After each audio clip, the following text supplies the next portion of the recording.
What is up, ladies and gentlemen? We have our first really big game since Clemson, and we've also got a bunch of questions going on into this game, right?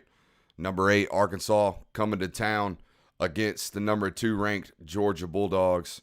Georgia favored, initially opened at 19.5 points, got bet down to 18.5. That's kind of where it sat and stabilized until the news about, JT Daniels broke out. He's not going to play today. It's going to be Stetson Bennett. That's, all indications from pregame warmups. You're going to get Stetson Bennett starting at quarterback today. So say what you want. It is what it is. That's who they're rolling with today. And it's, I don't know, man. Like, you got to hope that you get the good Stetson, right? That's what I think most Georgia fans are worried about right now. You've had the bad Stetson before. You've seen what it looks like. What it looks like is a guy that puts the ball at risk, puts the ball into dangerous areas and dangerous situations.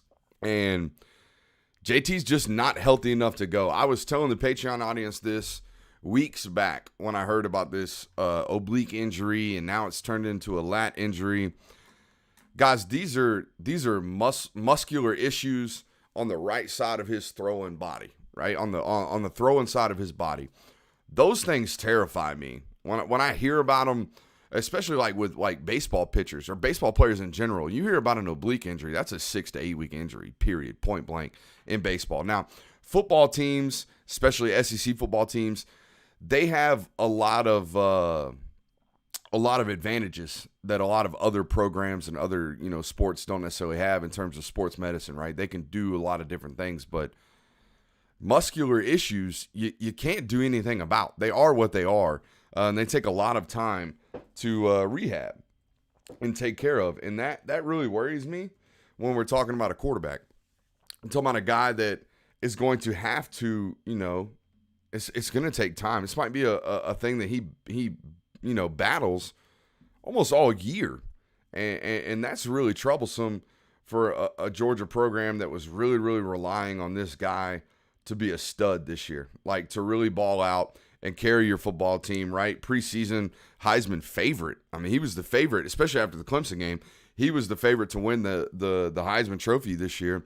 And now you go into a game where you're hosting a top 10 program and things look a little hairy in terms of his health, what's going to be available, if he's going to be available, and he's not available. So the good news for Georgia fans is Kirby Smart asked you to be elite, right? To show up, to get there early, and to ball out. And that's exactly what you did as Lee Corso picks Georgia to win this football game, puts that hairy dog head on here on College Game Day. So now we will flip over and watch this football game. They did everything they could to make this noon kickoff the biggest noon kickoff in the history of noon kickoffs. I mean, good Lord. Sorry, I got to post this article right quick, and then we'll get into our pregame coverage just a little bit more.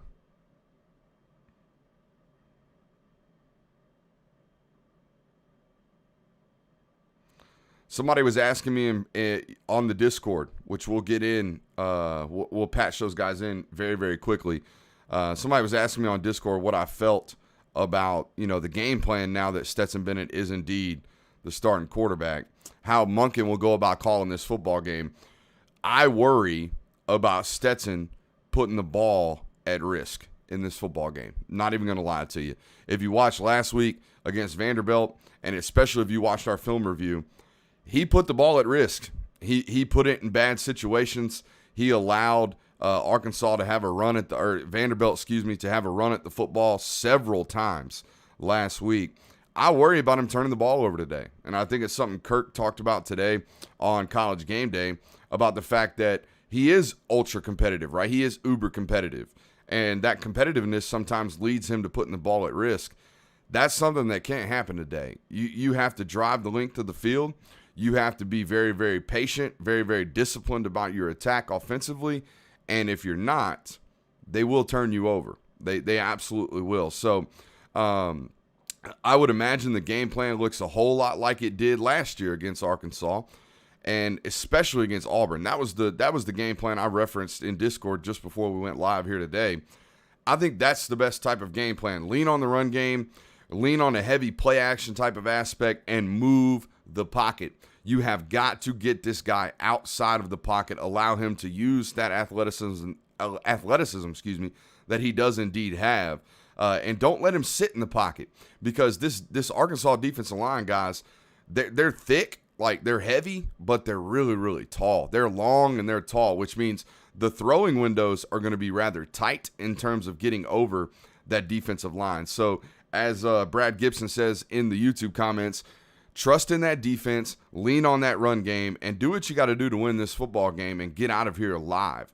I was talking to the guys today in Discord. I think the best bet we've made this month, first month of the college football season, I think the best bet we made this year was I got Arkansas plus 18.5. I don't see this being a Georgia blowout, and if they do blow this football team out, that just tells you how dominant they are and how dominant they're going to be. I still think they win this football game. But I really, really love, honestly, the best bet ever. Like, not beyond the plus 18.5 for Arkansas.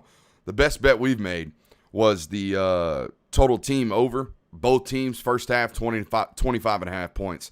That sucker is a lock. With the way Georgia's defense has played this year and the way that they've opened the season, and then you add on to the fact that JT's not going to play today and Stetson's going to be the starter, I don't see both of these teams scoring a total of 26 points in the first half. That sucker is a lock. Couple other news and notes in terms of injuries. Marcus Rosemy-Jacksaint not going to play today. That is something that the Patreon audience knew about Monday. We told you Monday that this was probably a 2-week injury, probably get him healthy, ready to go next week against, I believe they play Kentucky. So get him ready to go next week.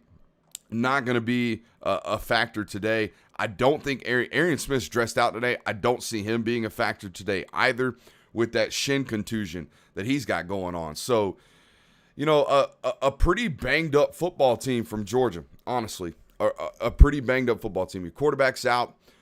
Two really talented receivers in Arian Smith, Marcus Rosemy-Jacksaint, likely not to play today, likely not to be a factor today. Those things definitely impact you, but the good news for Georgia fans is, if this is a 4-quarter football game, you haven't played one of those since week 1, but you have been tested in that department. You know what that feels like. You know what that looks like. Your front 7 defensively is going to control this football game, as they will the rest of the season, as Georgia is set to receive the opening kick. So it looks like Arkansas won the toss and elected to defer. But you've been in a 4-quarter fight, and you know what it feels like, but that 4-quarter fight was 4 weeks ago. Arkansas has been in 4-quarter fights most of the season. They're a banged-up football team too. KJ Jefferson's playing today, but he suffered a knee bruise that he's been struggling with most of the week, barely practiced this week. Treylon Burks, same thing with him. He's been banged up as well. So this football team from Arkansas experienced one of the biggest emotional wins that they've had in their program's history in the last decade last week against Texas A&M. My buddy Josh Pate was on field, and he was tweeting about how many tears there were on field. And I'm going to tell you something about 18 and 21-year-olds, 18 to 22-year-olds. They don't really respond and bounce back from emotional wins like that very often. Maybe Sam Pittman and this Arkansas defense or Arkansas football team is a little bit different, but I don't necessarily expect them to be, right? I think this is a game that Georgia should still, despite the fact that JT is out, handle. So opening 3-by-1, motion in the back late, something we told you they were going to do all week, and Stetson with the keeper right off to open the bat. He gets about 9 yards. So that's something that, Georgia does now have to their advantage with Stetson being in the mix, is the fact that, hey, you've now got a quarterback that can move a little bit, right? You can control the backside defensive end a little bit better. Frontside defensive end, in the case of that play right there, you can control those guys from pursuing hard a little bit better now that you have a rushing quarterback, or at least a guy that can run the ball, right? JT is a non-threat when it comes to running the football. So a great opening play right there from Georgia.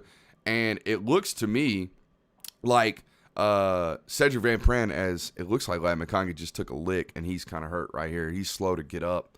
That's not good. You're thin at slot in general. There's number 1 from Arkansas. We told you about him all week as well. That dude ain't one to play with. He sticks, man. It actually is number 15 that lays the big hit on McConkey. That looks like a shoulder injury. He got him right on top of the shoulder. Anytime you see a football player grab right here, they're grabbing for shoulders. That hurts, right? Anytime you look right here, they're talking about a shoulder injury there. And you're seeing Georgia open in 21 personnel, 2 tight ends with Brock Bowers split out. And they're getting some rushing success right now on the edge of this defense from Arkansas. So it looks like you're opening really, really well against this football team so far, which is good news because Arkansas, I think they've outscored opponents in the first quarter like a bazillion to nothing so far this year. So you're opening really, really well right now. That Ridgeway doesn't look near as big as he has all season, standing across from Cedric Van Pran Granger, who's a big joker as well. Little Trey counter right there from Georgia. Actually, that looked like pin and pull. Well, they pulled front side guard right there from Justin Schaefer. So some different run schemes right here. Yeah, that's pin and pull for sure. They're pulling Justin Schaefer, who doesn't really do much there. Guys, when we're running pin and pull and you're getting on the outside, if somebody undercuts you, let them. The play's designed to go outside. Someone undercuts you as an offensive lineman, just keep going. Just keep going. Some late pre-snap motion still. They're doing a lot of stuff pre-snap motion-wise to help dictate where we're going offensively. That's definitely a pass interference. Arkansas plays more white DBs than anybody in the SEC. There ain't no doubt about that. Ain't no doubt about that. We got some comments. Georgia Boy says I'm a little ahead of him this week. Just pause the live stream, pause the watch party just for a second and try to get timed up as you can, as well as you can, rather. So there we go on that. Glad you guys are here today. If you could, please hit that thumbs up button on the live stream. As always, we're brought to you by Cola Kicks. We might have some new news in terms of a new sponsor very, very soon. We'll find out about that very, very quickly.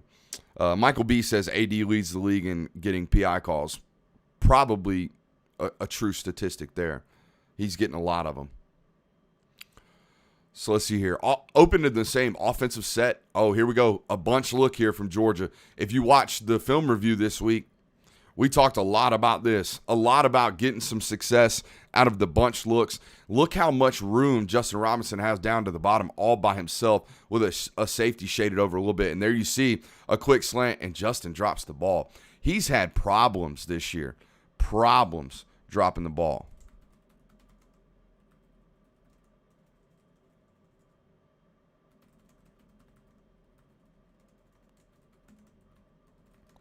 It's become something to watch at this point.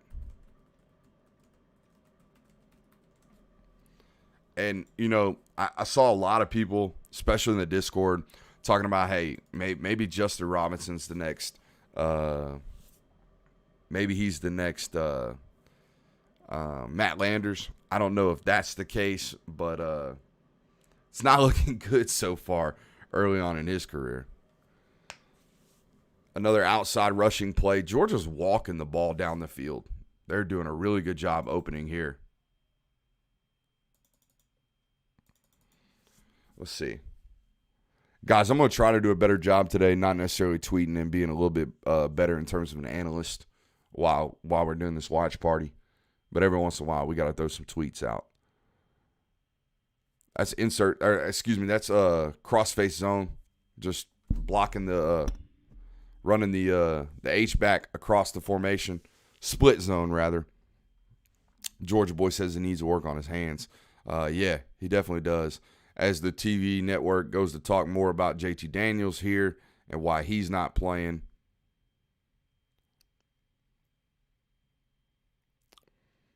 Yeah, it's a good point for Mr. Witness 36, talking about how things weren't great for Javon Wims early on in his career in terms of production. So, yeah, very much so there.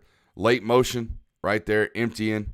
Going to empty here on the red zone on 2nd and 7 here in the red zone. Quick, get the ball out to Lad McConkey, and he almost gets a first down.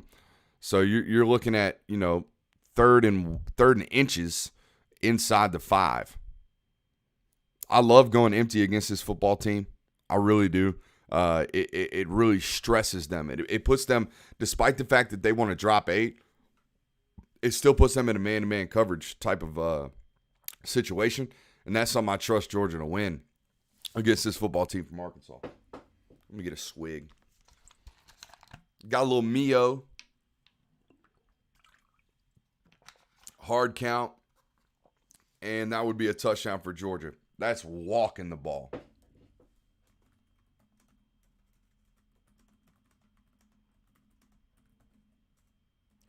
That's what we call responding to adversity.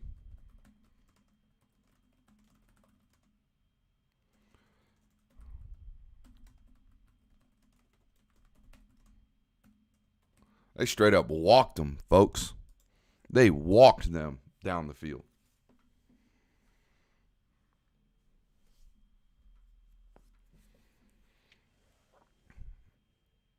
Nine plays, 75 yards, 4 minutes off the clock. That is an excellent opening drive from Georgia.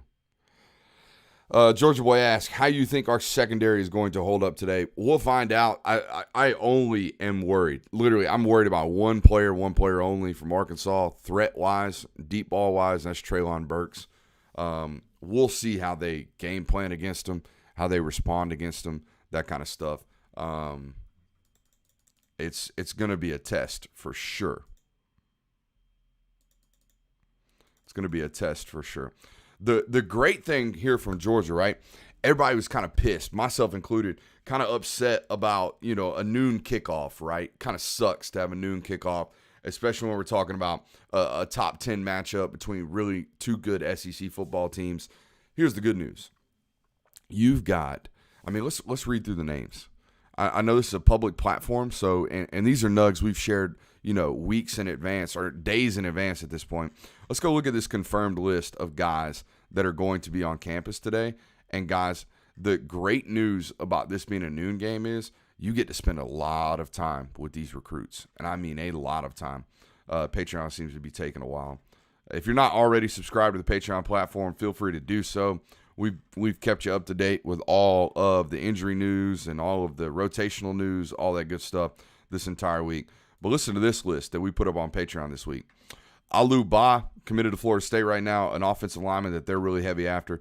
Branson Robinson, Shamar Stewart, Michael Williams, Kamari Wilson, Bear Alexander, Julian Humphrey, Justin Benton, Labias Overton, Daniel Calhoun, Deion Smoke Bowie, Jonel Aguero, Michael Daughtery, Walt Claire Flynn, Vic Burley, Adam Hopkins, C.J. Madden, Denylon Morissette, Jalen Walker, James Smith, Kayan Lee, Malachi Starks, Raylan Wilson, Ethan Nation. It is a loaded group of athletes that are watching and prospects that are watching this game today in the best seats in the house, right there in the West End zone, right there as the dogs come out of their locker room. The best seats of the house and some of the best prospects in America, not only watching this game, but when this game ends, guess what? Shamar Stewart don't have to rush to get onto a plane to go back to South Florida. He don't. None of these guys have to leave early. They get to stick around, and they get to hang out. Their flight might leave at 8 o'clock tonight. That means they've got 2 or 3 hours after the game to hang out in the locker room, to hang out with the coaching staff, to hang out with all these guys. And not only that, if Georgia dominates this football game, right, they see Georgia's fan base showing up 93,000 strong and loud for a noon kickoff game, which is not something that every single program in this country can guarantee. You can't. Georgia now can. If my coach comes out and says, hey, y'all got to show up and be elite, by God, the fan base is going to show up. That's dedication, right? That's something to pay attention to, and it's great for the impression on these young men that are watching this football game. It is the most star-studded football group in terms of recruits that I've ever covered or seen from a noon kickoff. Stetson Bennett over there giving Justin Robinson some love. That's nice to see. Some servant leadership right there. A sky kick from Georgia, and that's designed, right? That's instead of, hey, Let's stop giving them the ball at the 25-yard line when we kick it out of the end zone. Let's kick it high. Let's let all these 5 stars run down the field, and let's pin them inside their 20 like they just did right there. If you noticed, as he was catching the ball, he's got Georgia defenders like right on him immediately because, again, you got a bunch of 5 stars that are great athletes on your kickoff unit. And that's how they attack them so quickly. Let's take a look at how Georgia opens defensively. I would imagine it's the same 4-2-5 defense we typically see, and that's exactly what we got. Keely Ringo with the start, and we got our first false start of the game. Good Lord. I say it every week. Every single week, it blows my mind how teams do this. It blows my mind. Every single week, we see false starts. Based off the movement from Georgia's defense. I don't get it. And I'm sure it makes a coach like Sam Pittman, who's, you guys know, is an offensive line guy. It blows my mind. I think we're going to get another false start here. So there's that crowd showing up early in this football game. Another false start. That's an elite fan base.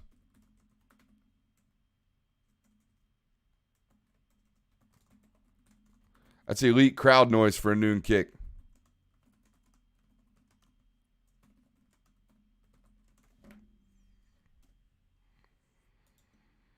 That's elite crowd noise for a noon kick.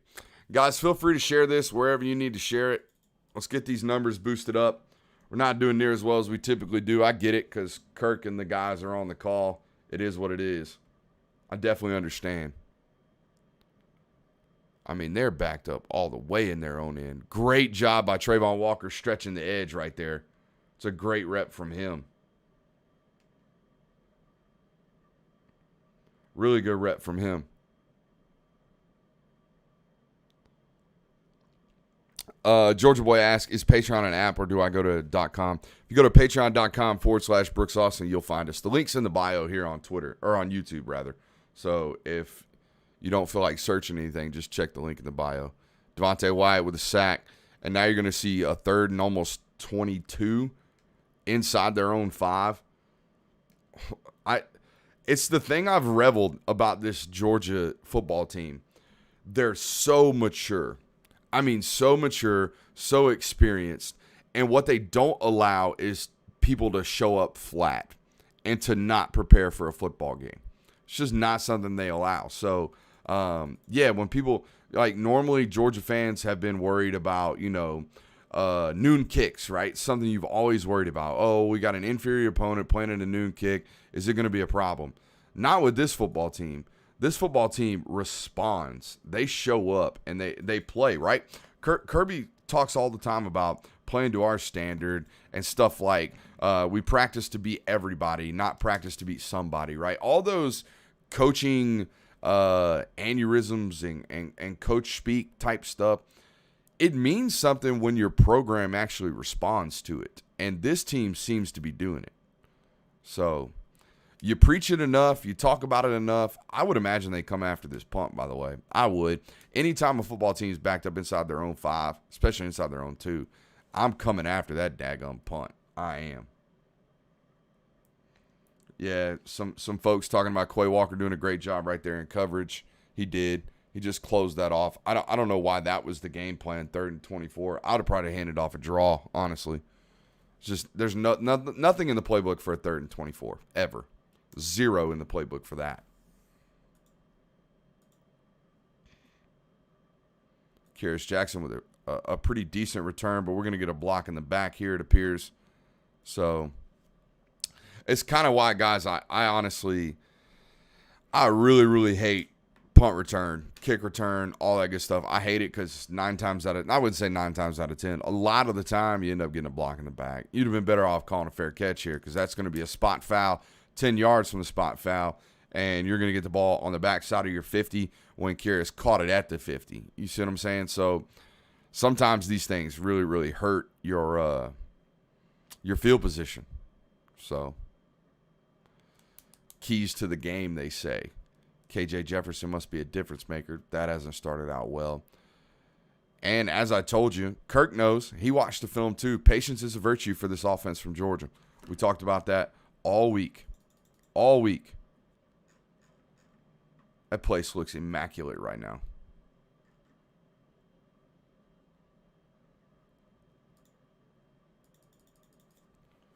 The place looks packed and stacked right now for this football game. This roster has finally cultivated into what you guys expected it to be 2 years ago, right? You went to a national title in 2017, Darnell Washington in there. And there's insert zone, by the way, guys.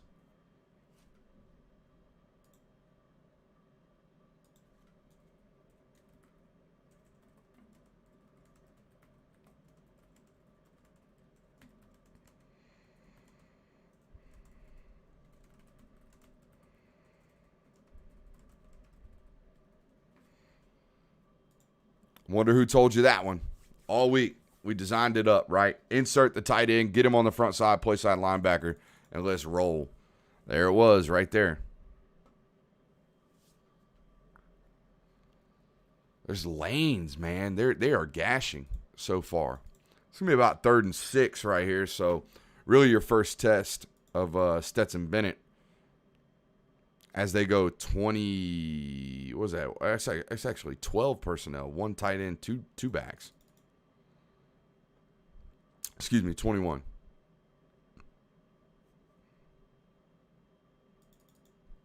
Late motion again.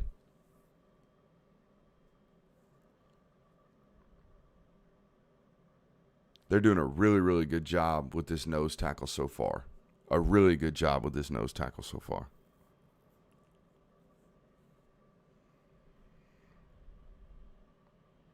Little 2nd and 3 here with as the clock ticks below 7:50 in the first quarter. I'm trying to give you guys some timestamps on this just so you know where I'm at as in comparison to you guys' watch party or game feed, whatever you guys are watching.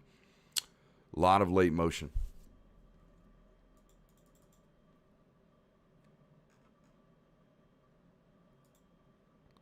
What a draw play.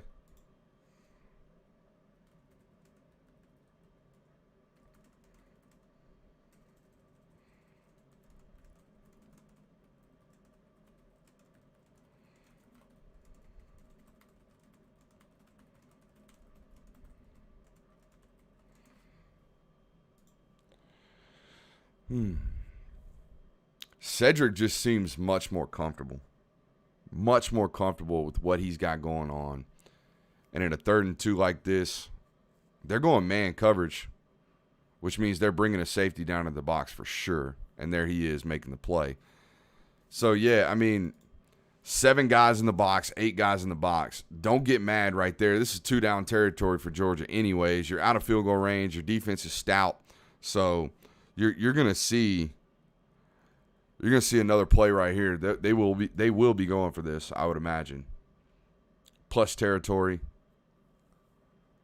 But guys, when you see man coverage like that, you should know they're going to roll. They're going to roll a safety into the box. They're going to cover one behind it. So maybe check out, do something there on 3rd and 2, but it is what it is. They're going to load up right here, play big boy ball, and they got it. That's something you wanted to see from Georgia's running game, right? You wanted to see, hey, 4th and short, can we line up and say, hey, guys, we're running the ball, try to stop us. That was it right there. Load up, try to stop us.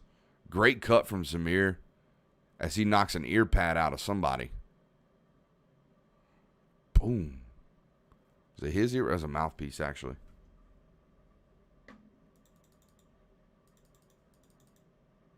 Going empty. Motioning Kenny into the backfield here. Motioning Adonai Mitchell back out to 3-by-1. Great jump from that left end. Boom. That's a dot. That's just great play design. That's a wheel route, right? That's something you guys hate to see run against your defense. Good little wheel route here. Putting that, secondary linebacker into some space against Kenny McIntosh. That's troublesome. What's also looking troublesome is that Arkansas minus 18.5 or plus 18.5. That joker ain't looking good. nor is that 25.5 team total. Illegal substitution called on Arkansas. They caught him in a substitution, got right back on the ball, and got to going. It was a good pass, Kile says in the YouTube comments. Was a good pass, but it was a better play design, as DJ says. Dan says right there.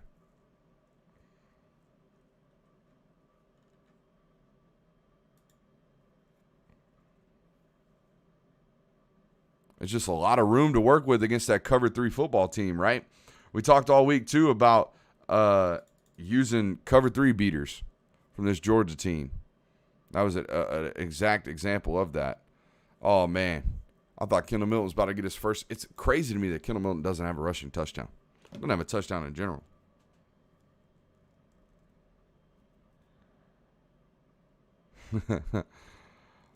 My wife is taking Carter to a birthday party of one of our family friends, or one of our friends, not a family friend, but one of our friends. And she's got the iPad taped up in front of the car seat. And my Twitter notifications are just going ham on that iPad right now while he's trying to watch it. Hey, can we get a little – I think we got a timeout from Arkansas. Is that what we got? Looks like we got a timeout from Arkansas. I would love to see a little play action Jalen Carter out of the flat. A little sneakeroo. That would be great. That would be great. Yeah, no, that is a jumbo package, Michael B. That's a definition of a jumbo package.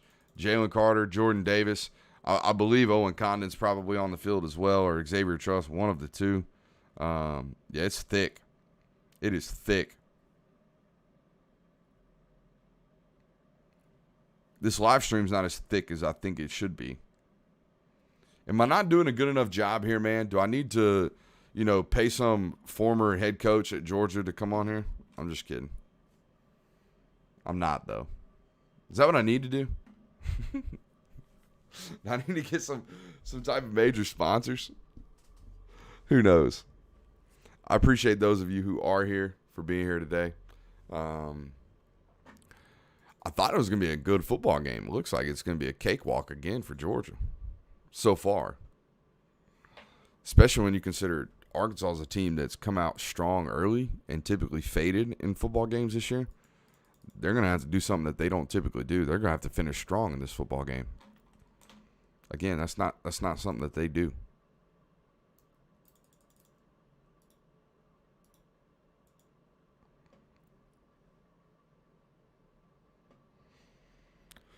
I'm wondering the same thing there, Thomas. Where are all them Arkansas fans that were in my YouTube comments all week? Where they at? Yeah, y'all hit that like button, man. Hit that like button over here. Get that thing bumped up, and let's roll. Michael B says, late arriving crowd on YouTube. Maybe we're not elite over on YouTube. So a possibility there for sure. This game's going quick so far. At least these first 35 minutes of this live stream went by quick. My God. Glad you guys are here. We will patch in the Discord at some point. I told those guys, probably going to make them a little bit bigger portion of this show today, because not only do I love involving them in the content, but it's what makes us very, very unique. I give our family a voice. I should say we give our family a voice here on this platform, something that is, again, very unique. Everyone reads YouTube comments, right? There are very few people that are patching in your actual subscriber base, your subscription base. I pride myself on the ability to do that. So, yeah, we'll definitely do that a little bit more today, especially in the second half of this football game if it gets out of hand. Riley Cook says, I watch you to get some intelligent commentary. ESPN almost never fills that. Well, I don't mean to lead you astray, but I'm not going to lie to you. Kirk's a pretty smart guy. Okay, Kirk's calling this game today. He is elite. Okay, he knows what he's looking at too. But he don't. I'll tell you this: he don't study him as much as I do, because no one does. No one outside of the coaching staff at Georgia studies this football team as much as I do. I can tell you that right now. Kendall Milton, his first career rushing touchdown.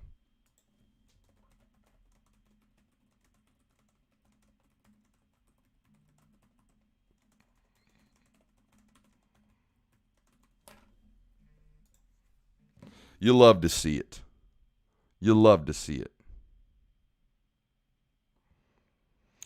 Georgia Boy just subscribed over on Patreon. I appreciate you, my boy. I see you over here in the YouTube comments all the time, man. I'm glad to have you in the family now.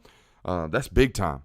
That's big time, man. You're going to love it. I promise you that right now. We got a different little atmosphere going on over there.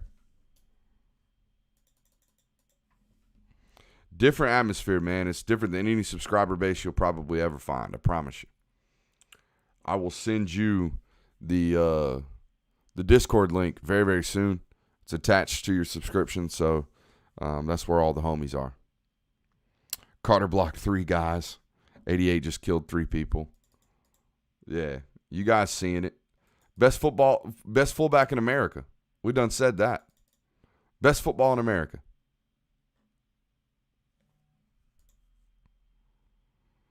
Georgia is walking the football right now. Walking the football.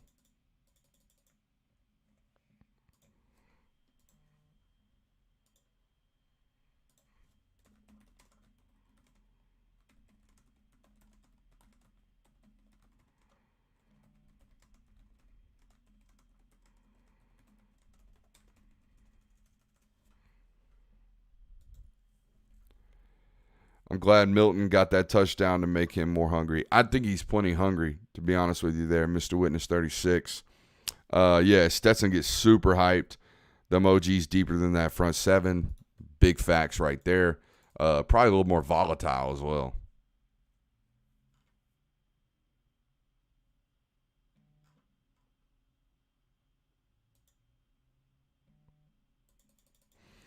Bring back the fullback. I'm on the Patreon. You don't give me no love, man. Brandon Howell, you're getting love now, baby. I appreciate you, my guy. I appreciate all of my Patreon subscribers, man. I almost had a moment on one of our live streams a while back during I think it was the A. Rick Gilbert episode. I'm shocked by the amount of love and support that comes via that platform. I had somebody reach out to me the other day about taking it national, about trying to do film study for all of the SEC. And I just basically said, like, nah, I don't see myself becoming a guy that, quote unquote, sells out or, quote unquote, goes national. Just because I know where my bread's buttered, right? I like, not only that, but like, I really, really appreciate the family that we've built around that platform. And again, I never thought ever it was going to be that large. It's absolutely insane how big that family's become and how much of a family it's become. When I first did it, I did it just for film study. I wasn't really doing inside information over there back in, we're a year old almost at this point. We started November 1st, so we're 11 months old. And I started it just as an opportunity to do film reviews and put it behind a paywall. And then we started with, the Discord service and realized how much of a community was there in that aspect. And then we went from that to doing some inside intel information that we had gathered through basically doing film study. It's crazy when you prove that you're not like these other media folks. It's interesting how many people start reaching out to you. If they know how much football you know, if they know that you can sit down there and talk it, if you can really dissect it, and you don't do any of the bull crap, fake article type stuff, hot takey type stuff, in terms of article, clickbait type information stuff. We don't do that, and we never really have. And it's funny. It's funny how many really, really connected and powerful people start reaching out to you because they know that you know. They know that you know football. So, it's incredible. So if you guys want to join it, feel free to do so. As Arkansas drops the kick right there. Again, that's that sky kick. That's what that does, man. They kick that joker high, and they try to run down the field. Watch Jalen Carter here on the replay.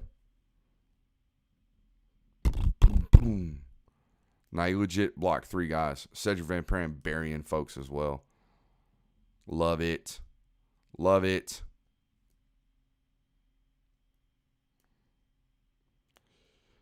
Do you think Arkansas will switch to a 4-3? Ask Daniel Gwynn. No, they don't have it in the playbook. It's very, very hard to go from an odd front to an even front. It changes every read defensively. You got to do a whole bunch of different stuff. They got the ball inside their own 10 again, man. This is not good for Arkansas. It's not how you want to start at all. At all. This might get ugly quick, man.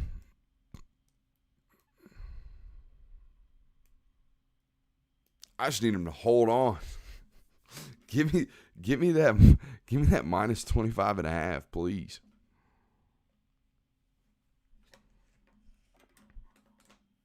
Still no first downs. They're going to get 3rd and 4 right here.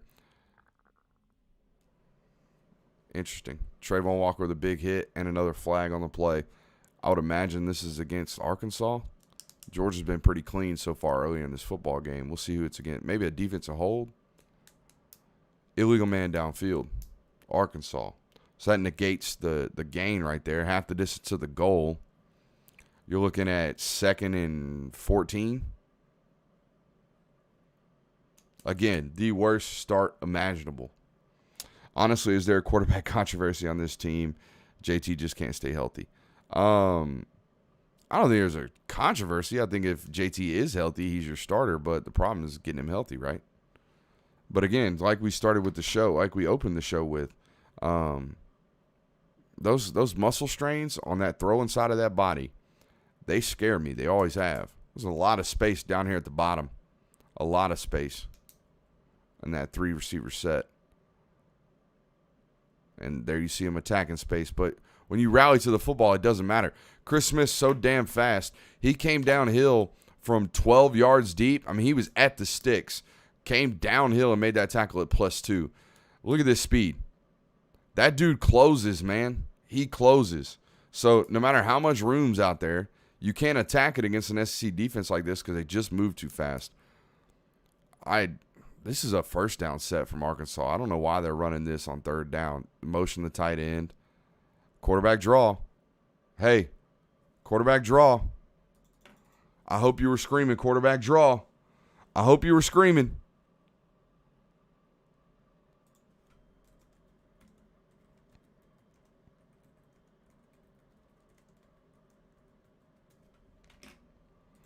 Love when I'm right. Love when I'm right on something.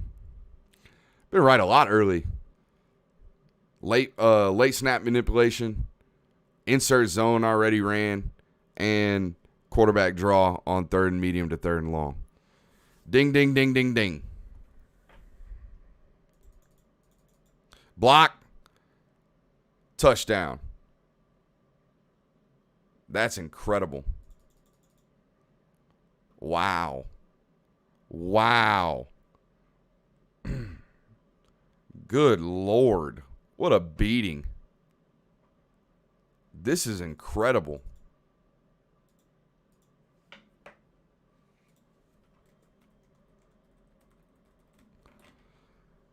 Holy smokes, man. I'm speechless at this point.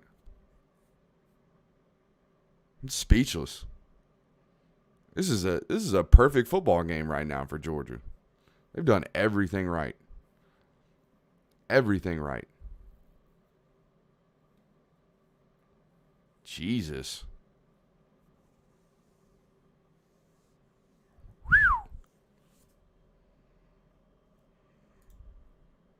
Just too much space, man. Way too much space. That's film study from your special teams coordinator right there. That's all that is. That is film study from your special teams coordinator. Shocker that a head football or a special teams coordinator is coaching or studying film.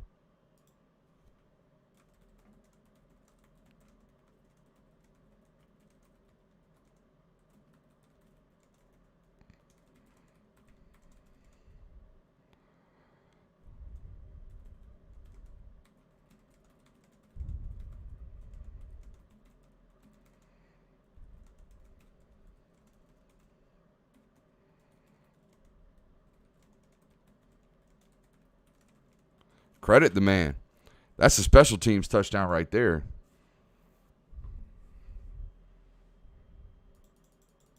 And now Arkansas's got to get the ball back already.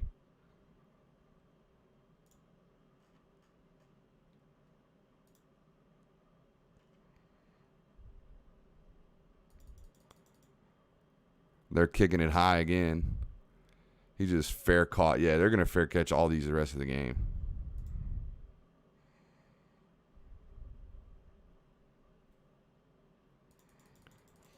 I can't get over how not only how good, but like that design from Muschamp was exceptional. You see this massive void. You put two guys in the middle. Arkansas still thinks they're good because they got two personal protectors. They're like, all right, we're all right. And then you send the third guy, and they don't have enough people for it. Looks like we got an injury here. That's a cramp early on in the football game. Who's that on the ground? Looks like Trayvon Walker based off the way he's got his hands taped.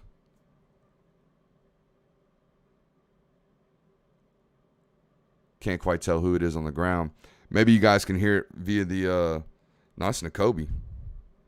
Oh, no, excuse me. That's Jackson Meeks. That's a different 17. That's Jackson Meeks. That's cramp all day, though. That's a cramp all day right there.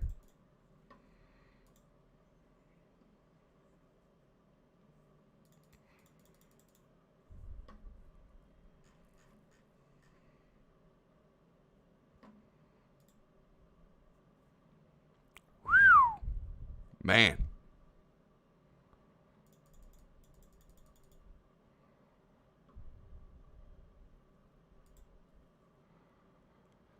What a great way to open this football game from Georgia. Ron Corson back out there. That's good to see. You know, he battled COVID earlier in the year. He's fully vaccinated, but still had some symptoms. Everything seemed to be okay, though.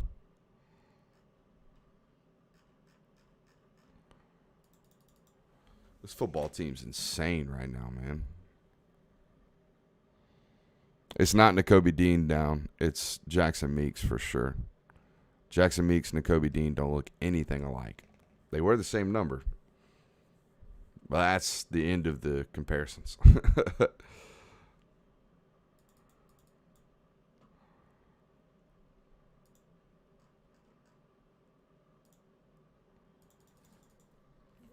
As KJ Jefferson comes back out, guys, this isn't something that they do very well.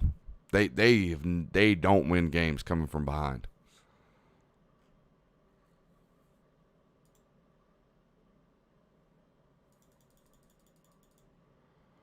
Big tackle there from Jalen Carter as he whoops up on that right tackle from Arkansas.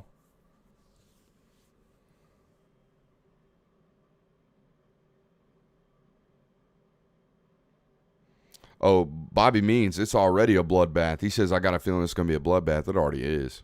21-0 in the first quarter. That's brutal. And it pretty much ruins every bet I made today. And there's their first down and yards after the catch. Got a tackle still. Got to tackle.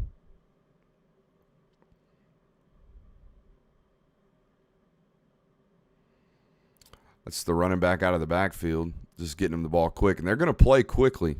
They are. They're going to snap the ball and run the football right here. A little option to the boundary. I hate that play, even though it created a massive gain right here. It's their first response. They've got to be – it's going to come back for a hold, it looks like. Georgia will attack the football, I promise you, today. With KJ Jefferson running the football, they will create a fumble today. Clip it if you want to. I promise you, they're going to create a fumble today. That guy's very, very loose with the football. Talked to multiple sources within the program this week leading up to the football game, and that was the thing they emphasized. Look at this replay. Look how far that ball is out from his body. Anybody that comes from behind and punches that joker out, as 18 tried to do right there, or excuse me, Lewisine tried to do right there, he's going to fumble today. You watch. It might be very soon.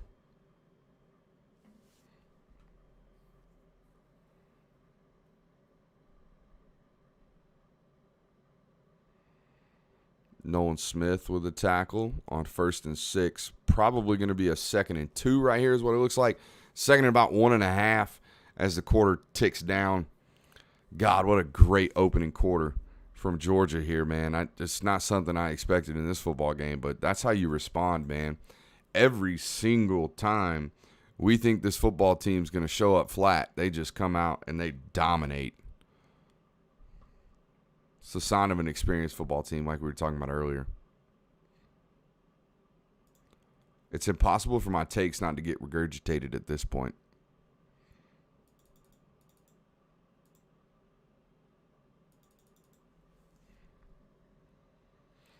Looks like Georgia might be bringing some pressure. They're plugging Jacoby and A-Gap. He's so freaking good. Ball out. Told you. Fumble on the ground already. I think they blew the play dead, but told you. Attacking the football, man.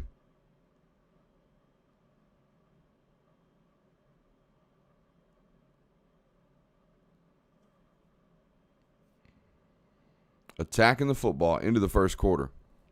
All right, let's patch in the Discord, folks. Let's get them in here, man.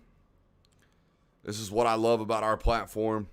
I hope they're over there. I would imagine they are hanging out in the lounge, but even now that I've said it on the live stream, they'll probably be over there anyways. Oh, it's loaded up right now. Let's unmute the lounge right quick over here on Streamlabs, and let's talk to the homies. SSL, we're going to go to you first, my brother. If you could unmute for me. Don't know what you got going on. Anybody unmute, honestly. If you unmute, we'll call on you, and we'll get you going. OG Zay, what's up, my boy? My man. You know, I'm sad JT can't go, but I want to see him.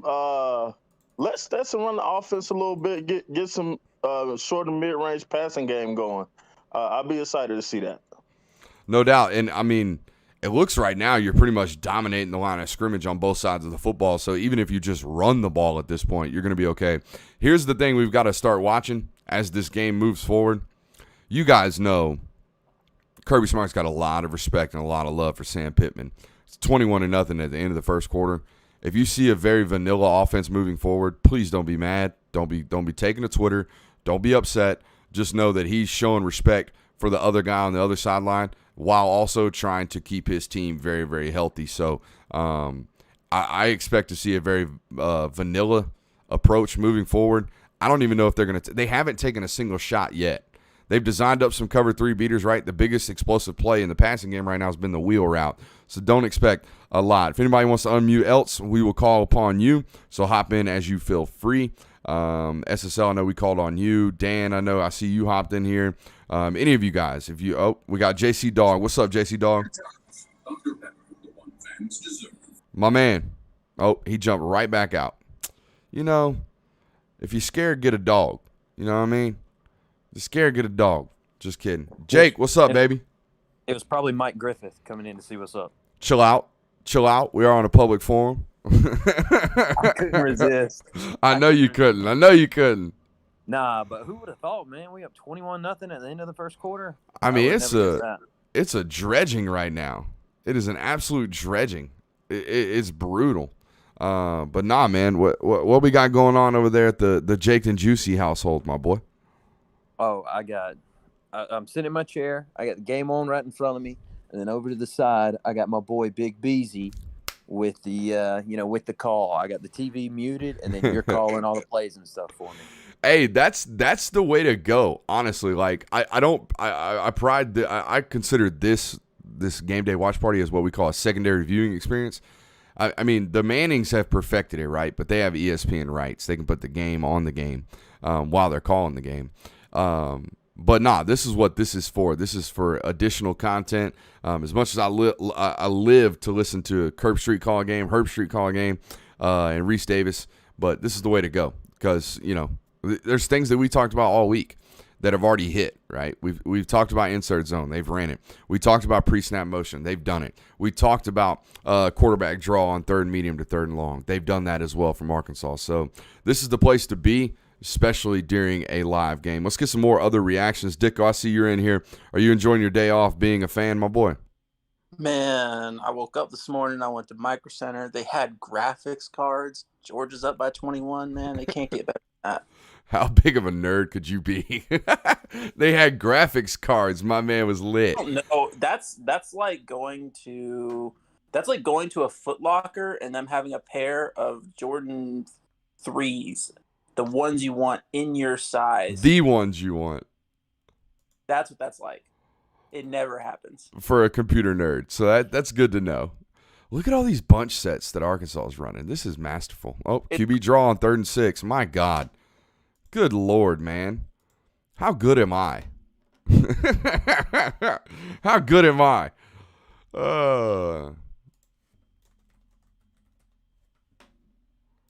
It's so easy. Anybody else? Canty, we want anything here before we get back into analyzing this football game? Anybody? No? We're good from the Discord. And there's that other draw play right there. All right, we'll mute the Discord. Appreciate you guys for being here. We'll talk to you a little bit, especially in the second half. I'm going to need some help, guys. I'm tired of calling blowouts by myself, so I'm going to need some help in this second half. What's up, Dicko?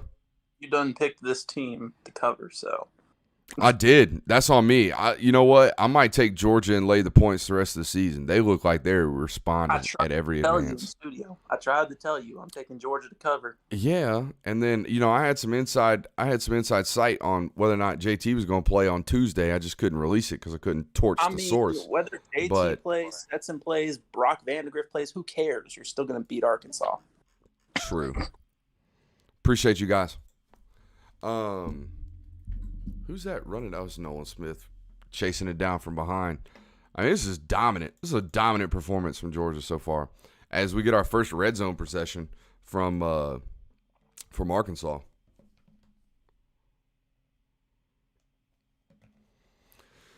It's so predictable. Like, if an idiot like me can watch 4 hours of tape and call their entire offense from Arkansas, then by God, what do you think Dan Lanning and Kirby Smart are doing when they're studying 40, 50, 60 hours of tape on these jokers? There's another quarterback draw. I mean, it's so predictable. So predictable. All you got to do is study. That's all you got to do.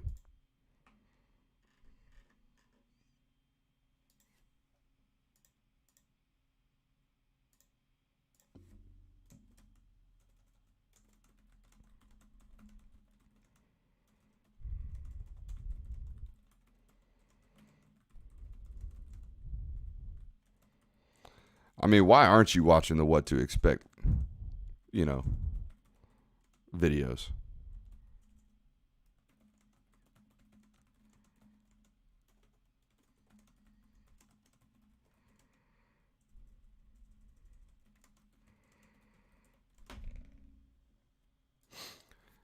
Everything we talked about, nailing, boom, nailing, boom. Jefferson runs loose with the ball. We talked about that. No, I don't think Jordan Davis limped off. I saw him flexing after the sack or the tackle.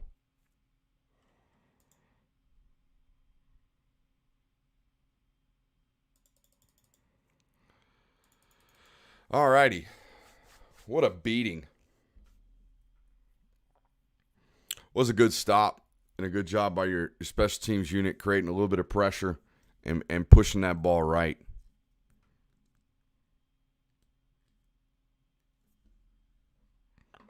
Wow.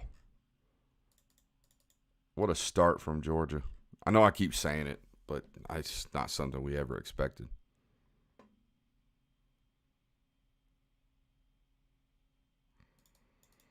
Scott Sinclair might be the best get-back coach in the history of get-back coaches.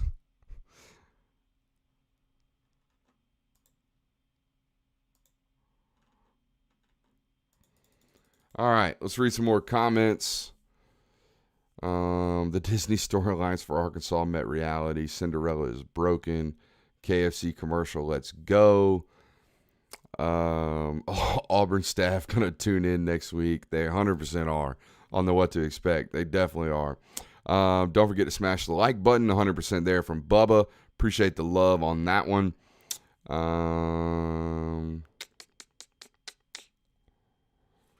I didn't see. I'm always looking at a whole bunch of different stuff, so I didn't quite see Jordan Davis limping off. I would imagine the Blue Check Brigade would have been tweeting about him if he went into the tent already. So we'll see.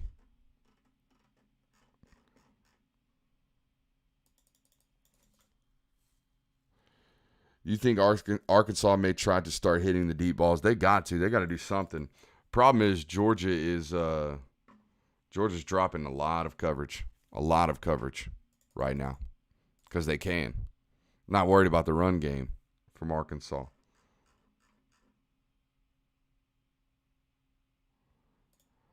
Yeah, they definitely got to get Treylon Burks involved. They've only hit him on like quick slants so far, and that's just not the move. That's not the move.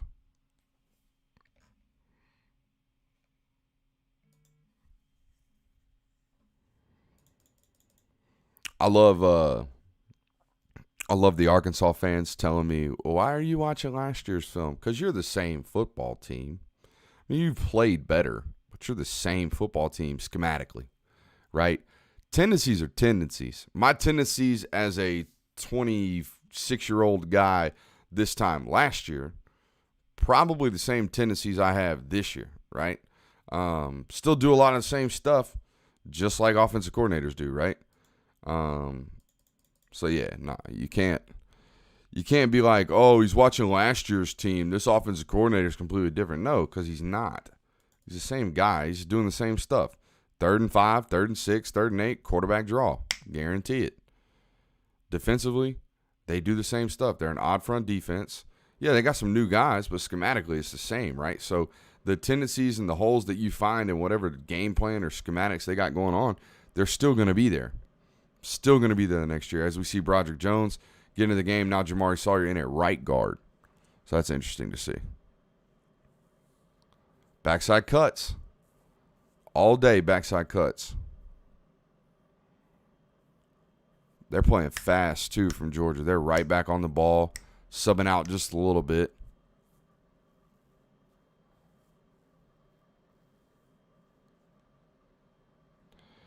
Jesse Carver says, do you think that UGA capitalizes on the run game hitting, letting the backs online get into the rhythm? 100%. You're seeing that right now on this drive. They've ran the ball really successfully on the first 2 plays.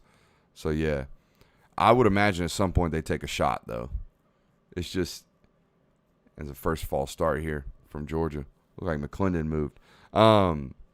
It's just out of Todd Monken's nature to be a full game or a full quarter and a half at this point almost into the game and not having driven the ball down the field. It's just not his vibe. It's not what he does. So I would imagine at some point they do, yeah. They let it rip downfield.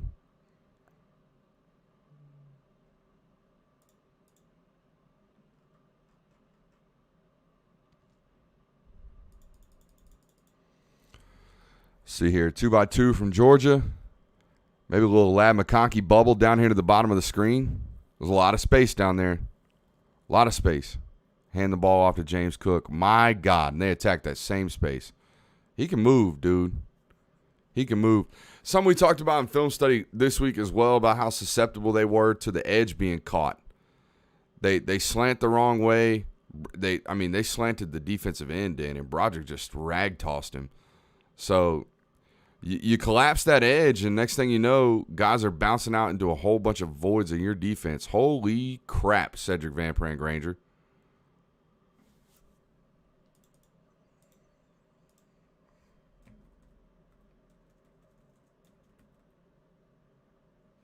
He's playing like a man possessed right now.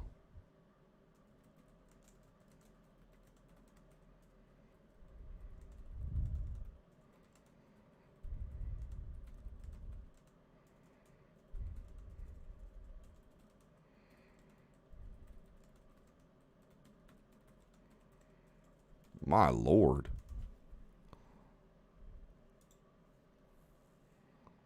They are just brutalizing this front seven. Brutalizing this front seven.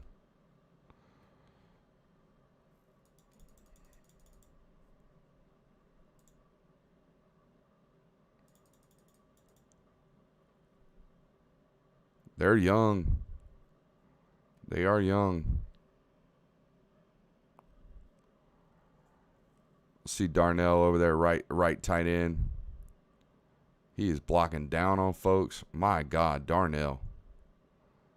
He is being physical right now.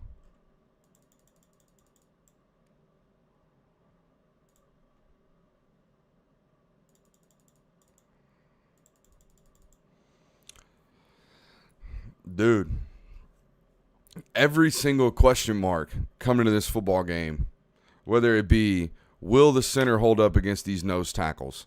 Will you answer the call in terms of not allowing them to jump out in front of you like they've done every other football team? Will you be able to stop their rushing attack? Will you be able to handle Treylon Burks going deep? Will you be able to limit the explosives in the passing game? Georgia's checked every single freaking box so far in this football game. Right tackle got beat across his face right there. That's all it was. Asking for a time marker here from Keeley. 8:27, 6, 5, 4, 3rd and 10 right here. Georgia obviously up 21-0. So there's your time mark.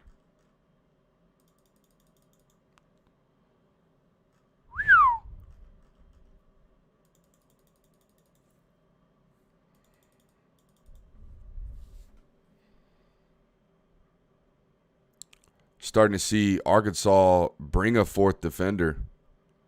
They have changed some things. They got a bunch of people on the line of scrimmage now. That's a pass interference. I mean, it's easy as it's clear as day.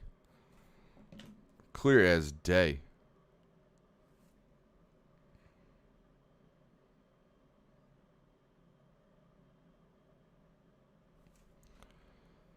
It's too easy.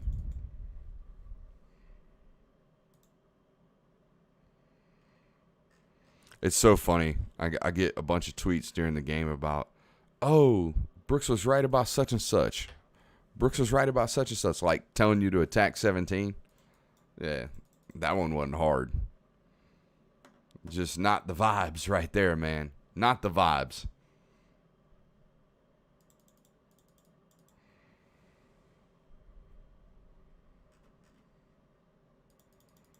I mean, they've dominated.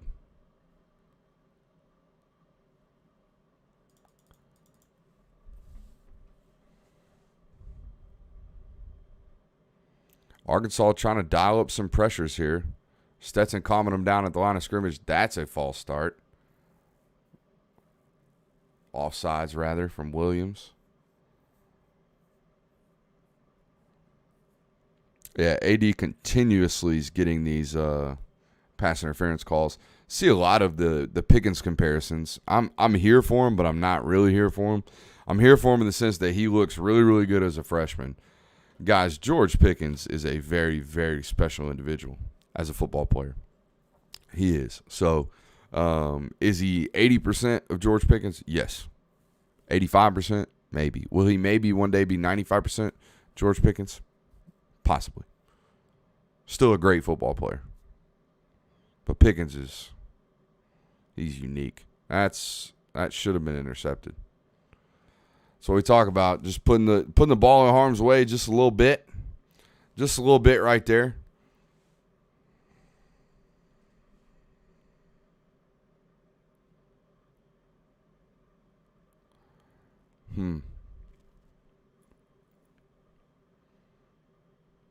Yeah, you can't afford to miss those. Ah, man. Jackpot right here. Sending this first half total to 24 points. We can't have any more points after this, guys. None. No more points. Let's get to the half. Let's survive these 7.5 minutes, please. Please, let's survive these 7.5 minutes.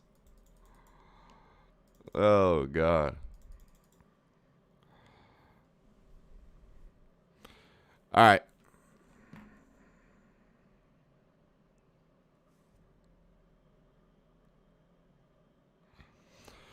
Whew.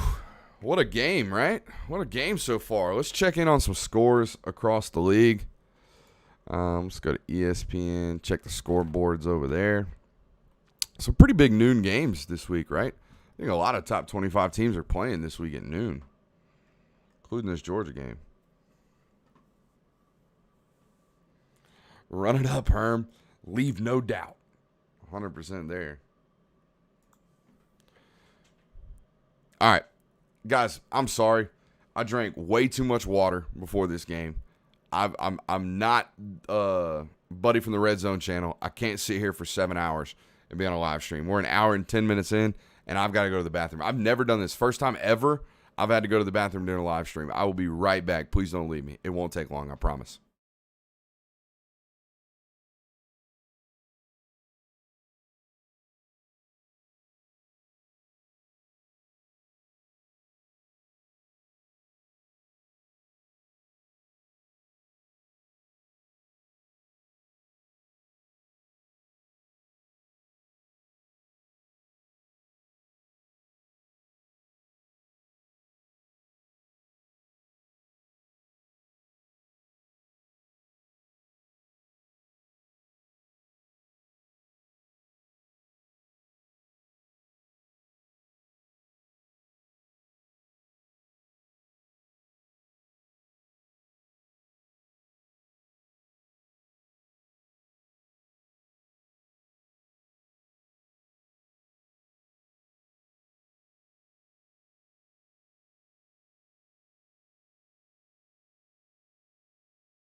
All right. Woo. Might be the world's quickest bathroom break. Yeah, the infamous please don't leave. I have to ask for that. I mean, you guys always. You're in and out. I get that as we almost peak in viewership right here. See, nope, black screen. Should be back. Should be back up there.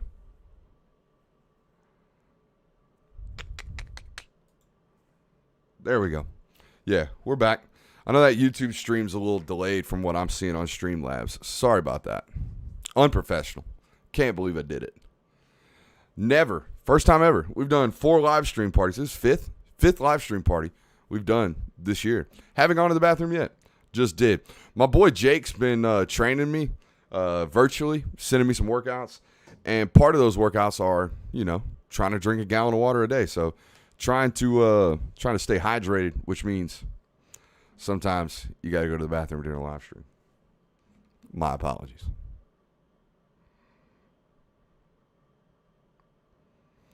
What a beating. All right, let's look at these scores. Michigan's up 10-0 on Wisconsin. Louisville Wake knotted up at 10. I love saying knotted up on a scoreboard. That's it. That's the only top 25 games going on right now. So only ones to really watch. Let's check that just because. Let's check that Georgia Tech score just for fun, right? For shiggles. Ooh, Pitt up 28-14 in the first half. Pitt can score some points this year, folks. I don't know if y'all been paying attention to that one. Pitt's been scoring some points this year.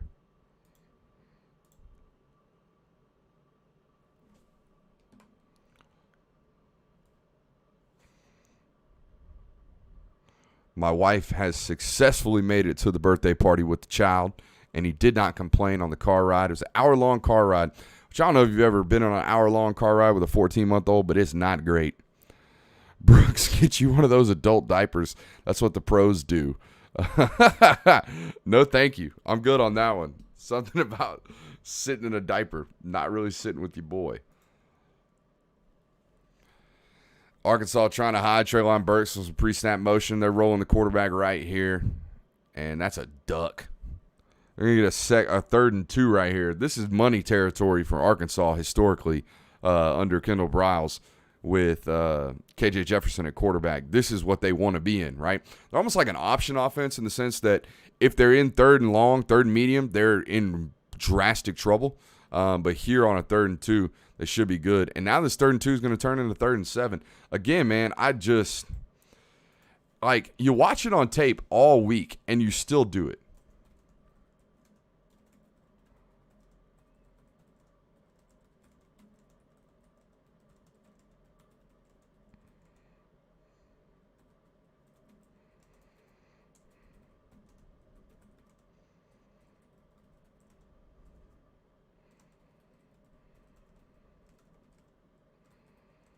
That's got to be frustrating.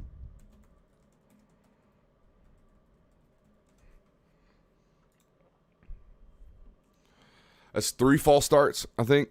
Maybe 4. Maybe 4 false starts. Now 3rd and 7 here. Motioning back with the back in the backfield. Now motioning back to empty and throwing a screen. You can't do that against Georgia. They rally to the football so daggum well. If you think you can just live on the edge and try to stretch this defense, you're just not going to do it. Watch Darian Kendrick right here. This is a great play from him. They just don't block him. How does that happen? That's poor execution. All that. That's awful. It's awful.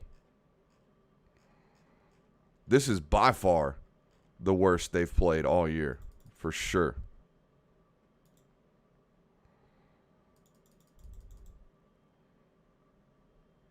Georgia going to set up a return here. Let's see if Kyrus Jackson can make something happen. Ooh, that's dangerous. I don't like that. I don't like that at all. Horse collar. Can we get a flag on that? Good God. Biggest play they've had so far from Arkansas and on special teams. So there you go.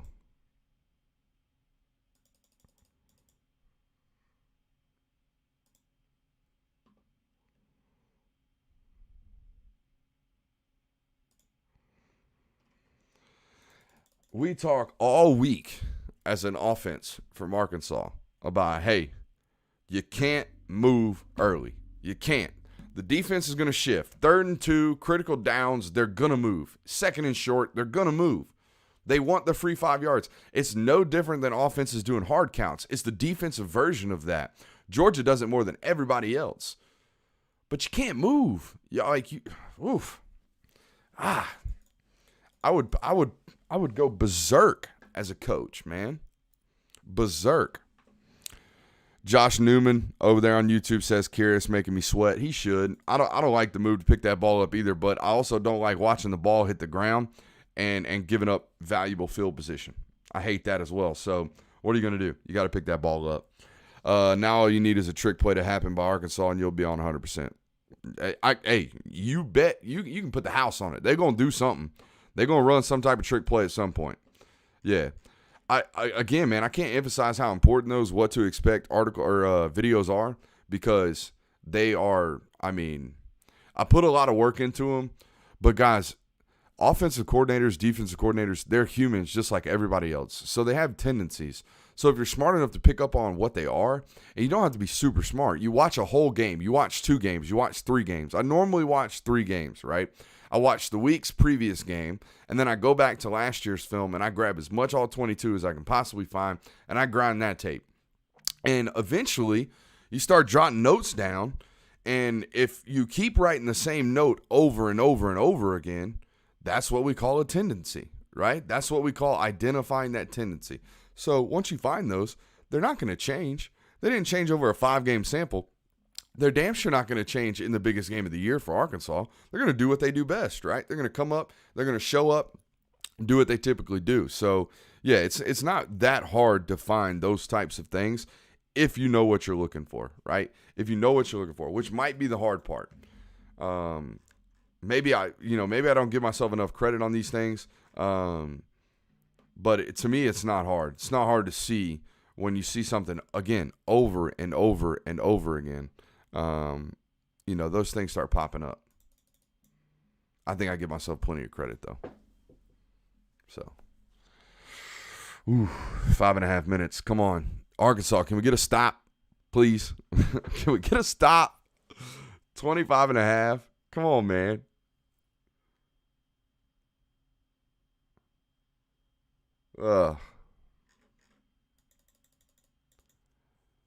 Lee Corso over there hugging the Razorback. I love me some Lee Corso, man. I hope they leave him on the broadcast forever. Forever. For eternity. Motion in the back late. And inside zone. Ooh, Jamari Sawyer got whooped on that left side over there. Hard job what he's doing right now. Bouncing back and forth. He just gets slanted across of his face right here. It's unfortunate. That's a good move from 55. Wow, that's a good move. Watch him dip.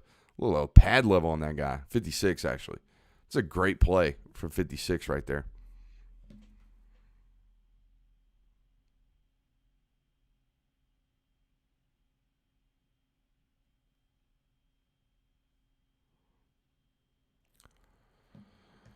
4 minutes and 44 seconds left as Georgia has the ball on their own 26, 27. And Stetson's going to scramble to the right here and just throw it away.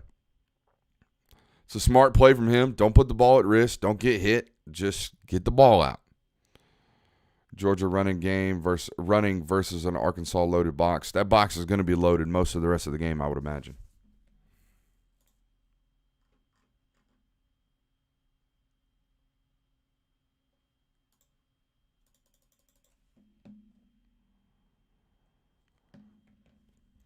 Third and 11 here. Big play for this Georgia offense. Darnell has gotten a lot more reps than I expected him to get. I would imagine they kind of, relieve him from his duties most of the rest of the game. They don't really need to play him. And that'll force a punt from Georgia. So there you go. We're looking at that 25 and a half is looking a little better. Why is the clock running, though? I don't understand that. Kirby is ripping Stetson right now.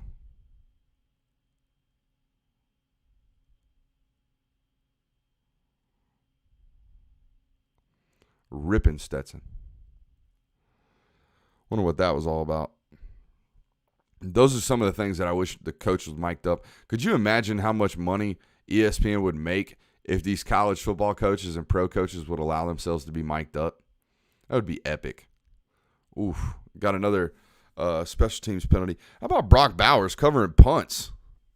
Love it. Love it until he gets hurt. That's something I don't want to see. But love it. And punt. Riley Cook says, first quarter, 1,000,000 points. Second quarter, 0 points. Yeah. Sounds about right.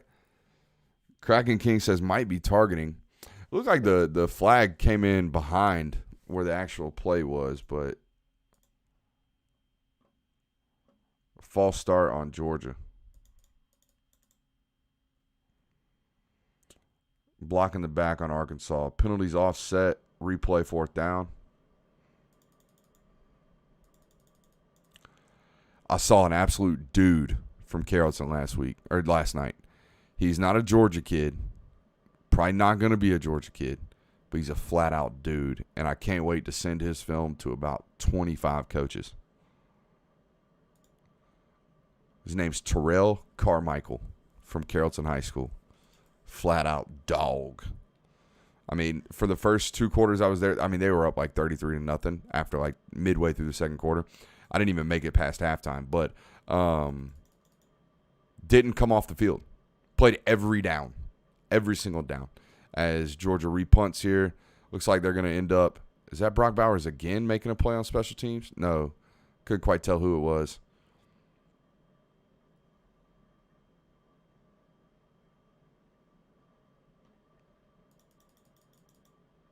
I love how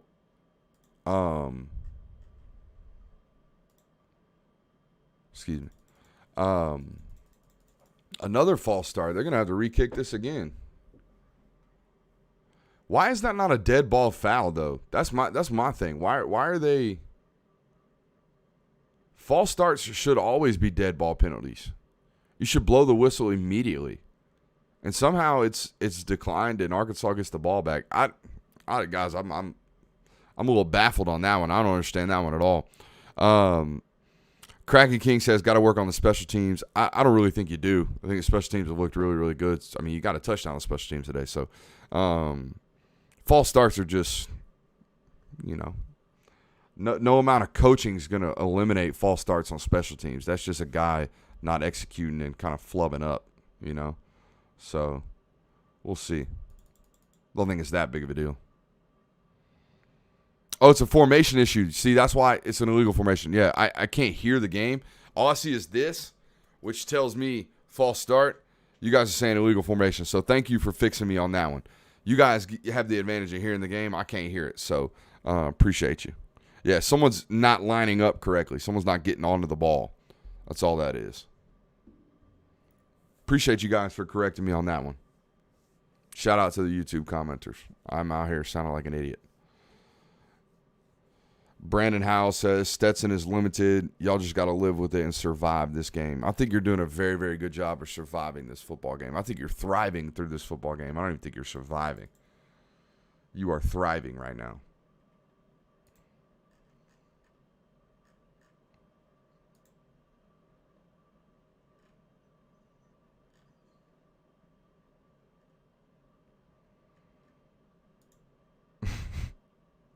I can't tell you how many Matt Landers comments I've gotten on my Justin Robinson tweet. The crazy thing is, I think Matt Landers might have been better in terms of getting open. Matt Landers can get open. He just couldn't catch the damn ball. That's the problem with Matt Landers. Need to keep the foot on the gas. You probably will, even though I don't see at this point Arkansas scoring 24 points if they had 12 quarters to play against Georgia. So I don't think that's that big of a deal.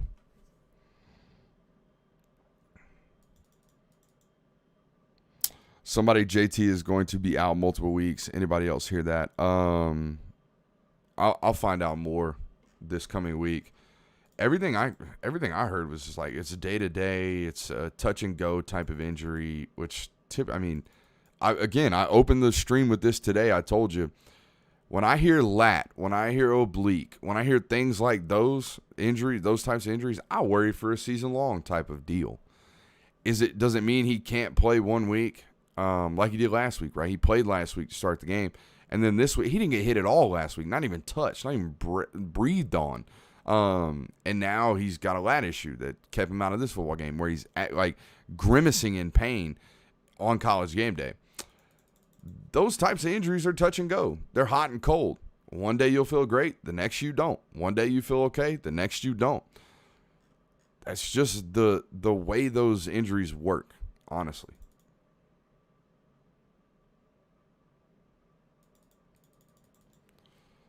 Tennessee is absolutely boat racing Missouri right now. I bought way too much Eli Drinkowitz stock last offseason. I'll tell you that much right now. Can we get like a 2-minute drive, 3-minute drive that ends in a missed field goal from Arkansas right here? That would be delicious.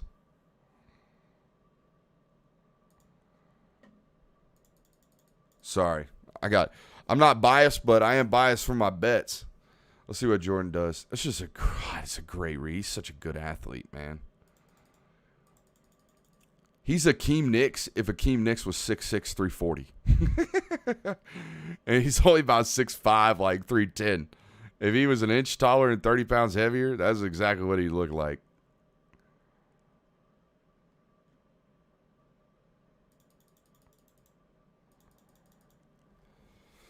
Oh, man. I did tell you this week, though, that I just don't – my bets do suck. I am probably going to stop betting, but I enjoy it, man. It's fun. I put in $50 2 weeks ago, and I've been betting on that same $50. So we're good. Still, like the money I laid this week was money that I deposited a couple weeks back, so we're all right. It's $50, man. I spend 4 times that on sneakers. We're okay. Great play by Latavius Bernee. No signs of Tyke Smith so far in this football game. And honestly, I don't think there's a need for it. I don't think there's a need for it right now. Latavius is playing so daggum well to start this football season. He's been a pleasant surprise.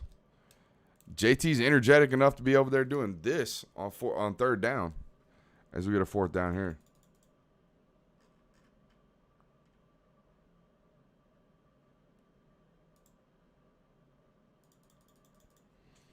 Do they come after it again? Arkansas has changed a little bit of their punt formations. That's a boomer. That's a flat-out boomer. Great job fair catching that ball. The way we teach punt returners, right? Put your heels at the 10-yard line. If you go backwards, let the ball go. If you keep your heels at 10, if the ball goes over you, do the little fake like you're going to catch it and stand right where you are. If you're moving backwards, you don't need to return that football.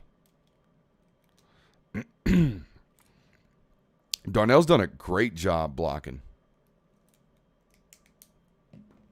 A great job blocking so far.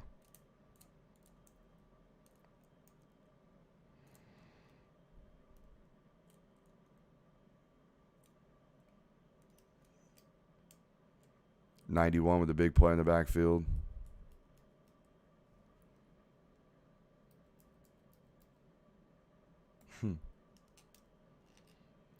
All right. Who called a timeout here? Arkansas called it. No, somebody called a timeout.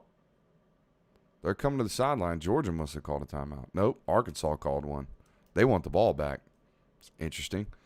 I bet Chris and Kirk are a little upset that they chose this game.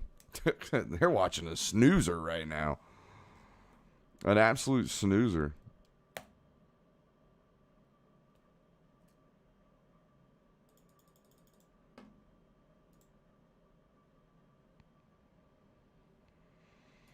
All righty. Oh, it's an easy cover for Georgia right here. JT needs to eat some collard greens and cornbread.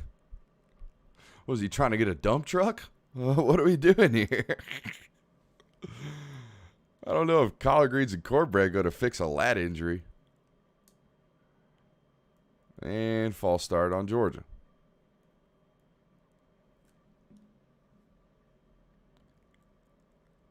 Illegal procedure, actually.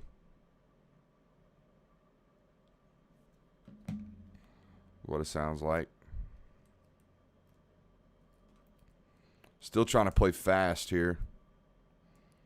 Despite what's going on with the scoreboard. Can we get Jermaine Burton a touch? Huh? Just going to run the ball. It's a great second effort from Zamir White. My God. Warren McClendon being physical. Violent. More than physical. Violent. Right there. Over on the right side. Yeah, I see Thomas commenting right now talking about how good it feels to destroy a football team. Is this new for, and I've been covering you guys for 3 years, but this is new for Georgia, right? Dominating an opponent when you should. Coming out and handling your business over and over and over again. It's got to feel good.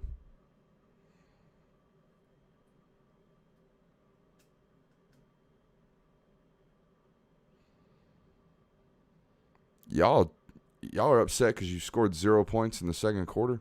I think you got a field goal. You got a field goal in the second quarter. But why? It's okay. You're up 24-0. Do the commentators choose? Does ESPN not assign? Yeah, they assign them, but you see, you get what I'm saying. ESPN is probably not happy they chose this game for these guys to go to. They typically call the night games at a big, highly televised football game, highly watched football game. They expected this one to be a lot tighter than it is, but Vegas knew something. I'll tell you that much. Vegas knew something. Fake truck sweep. Stetson's going to scramble on 3rd and 6, and it looks like he's going to pick up the first down. It's a great play by 13 right there. Nothing really open. Make something happen with your legs and get going. Looks like he's got some turf burn on his shin or his right over his right knee that's opened up on him. That's life as a football player. You got turf burn everywhere midway through the year. I mean, it's everywhere on your body. And turf burn don't leave either, because like you have to do this like pack or like padding like he's got. You put a whole bunch of Vaseline on there. My stream just paused on me. Get a shot of Monken up there in the box. Got some folks saying go over the top. It's hard to do that against a team that plays this much zone and drops this many people. It's Kendall Milton with a rush. They're really not in a hurry. It doesn't look like they're trying to score right now. They're at their own 28 on 3rd down, 3rd and 2. And it looks like they're just kind of letting the clock run right here.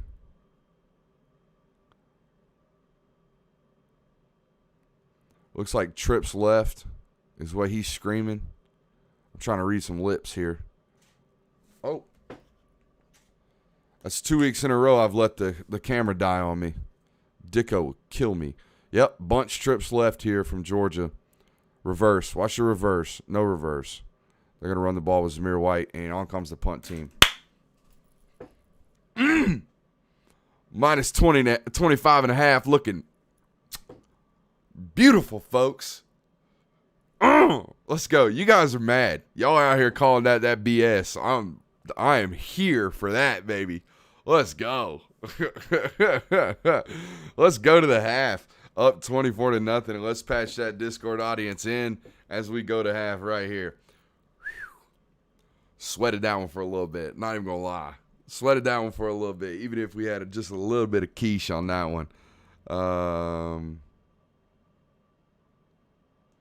Apparently, Travis, per On3 Sports, Travis Hunter's at Georgia today. That's interesting. All right, let's patch this Discord audience in. Let's get these homies in here. Let's get some first half observations, folks. Feel free, unmute yourself. We'll talk like we normally do in the lounge. I'm just going to turn these into a typical lounge session. So everybody unmute if you want. We'll talk like we normally do. We've got good report at this point with our Discord audience. So SSL, I see you. What's up, baby? SSL? Nope. Muted back again. Anybody else? Feel free. Dan. How are you going to be rooting against a team to score? I know your bet is part of the deal here, but Jesus, trying to watch that thing where you're begging us not to score? Dude, I've got no skin in the game when it comes to emotional attachment, but I got some quiche in the game. So when I got minus 25 and a half and Georgia scores 21 damn points in the first quarter, I'm sweating over here. So to hell with Georgia trying to run up the score in the first half. I'm trying to hit that first half under. It was the big play of the week, baby. I put some bread on that. Come on, baby. I'm over here dying. You're like, oh, it's okay. We only got 3 points in the second quarter. We're good. Shut up. You guys, the Discord's going, hey, I'm trying to fire Kirby because he's not scoring points in the second quarter. And I'm like, come on, baby. Don't do it. Don't do it, baby. Just run the ball. Oh, this is smart football. Just running it, taking it what they give you. Hey, man, just take what they give you, dog. We ain't got to press the issue. We don't got to run the score up. Just make sure Brooks's bets hit. And by God, he did it, baby. Let's go. Oh, man. Post wheel dig out a bunch on that right hand side in that zone. We'll hit that dig all day long. Just so oh yeah, no doubt. Did some good cover 3 beaters too. That Kenny McIntosh cover 3 beater was delicious. I mean, it looked really, really good. Nah, man, I loved the way they opened the football game, and I loved even better that they didn't score any more points going into the half. That's delightful. Anybody else? We'll take anybody. What's up, 4 Jake? words for you. Dan the Man Jackson earning that scholarship. Yeah, heck yeah, he is, man. Getting in there with a blocked punt. I loved the design of the block, though. It was excellent. And again, it's a lot of film study when it comes to special teams. When you're trying to make impact plays on, special teams. My coach in high school used to say it's a third of the game, right? Play offense, you play defense, and you play special teams. If you win 2 of the 3 units, odds are you're going to have a good chance to win the football game. And that's exactly what happened right there. So as I'm going to share some halftime observations, but nah, man, it was great. A great play design from your special teams coordinator. That's what stood out the most to me. You see, Arkansas only has 40 yards on the ground at half. Who would have thought that?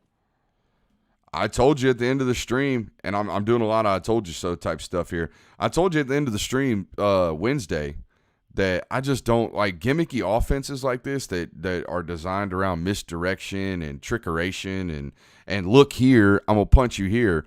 That type of stuff doesn't work against Georgia. It never has. Their eye discipline's far too good to think that that's something that's going to roll against a football team like this. Just they're way too good and way too disciplined to just be a gimmicky offense coming into Athens and thinking you're going to score points. And then my last one, there's definitely going to be another post from the SEC Network on Instagram this week of Jordan Davis hawking down that running back trying to get the edge on him. He's been doing it week in, week out. For 3 years now. For 3 years now. They had him at 19.5 miles per hour at practice last year. 19.5 miles per hour. The highest I think they've ever recorded is 22.3. That is a literal Mack truck. Yeah. No, it's terrifying what that dude can do. It's absolutely terrifying what that guy can do in terms of his physical assets. And here's the deal. I think the NFL is still going to be a little worrisome about him in terms of, like, if he could rush the passer at all, and maybe he can because he doesn't get a ton of opportunities at Georgia. They sub him out a lot on 3rd and long, things like that. If he could rush the passer at all, he'd be a top 10 pick. He's such a game changer. He's going to be a top 25 pick anyways because he can shut your offense down for an entire half or an entire, 2/3 of the plays that you run because he's so dominant in the run game. But, man, if he could rush the passer at all, he'd be one of the best players in college football. There's no doubt about that. We're loaded in here. I think it's the thickest we've ever had in live stream lounge. What's up, Dicko?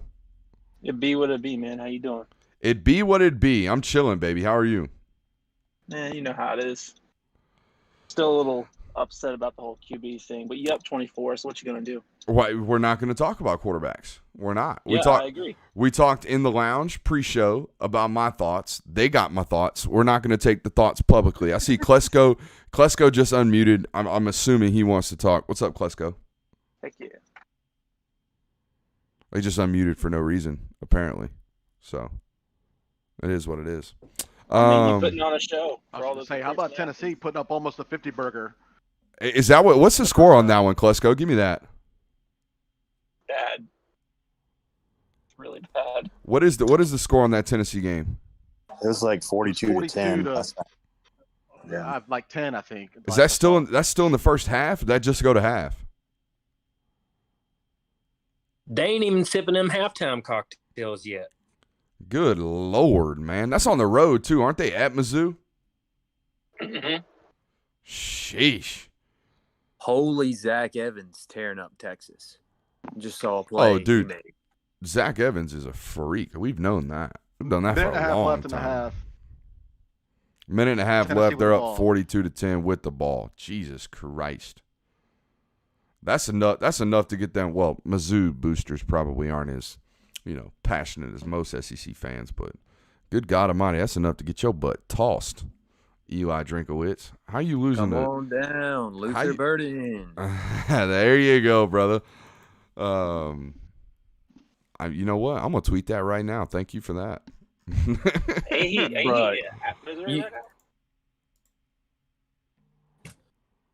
Brooks stealing my gifts and my memes, and now he's stealing my quotes. Good Lord.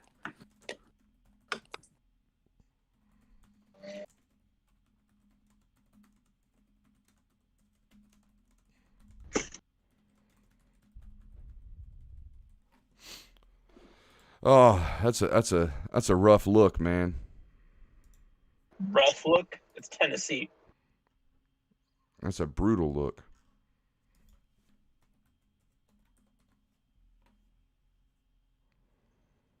You down 30-something points to Tennessee, bro. Gosh.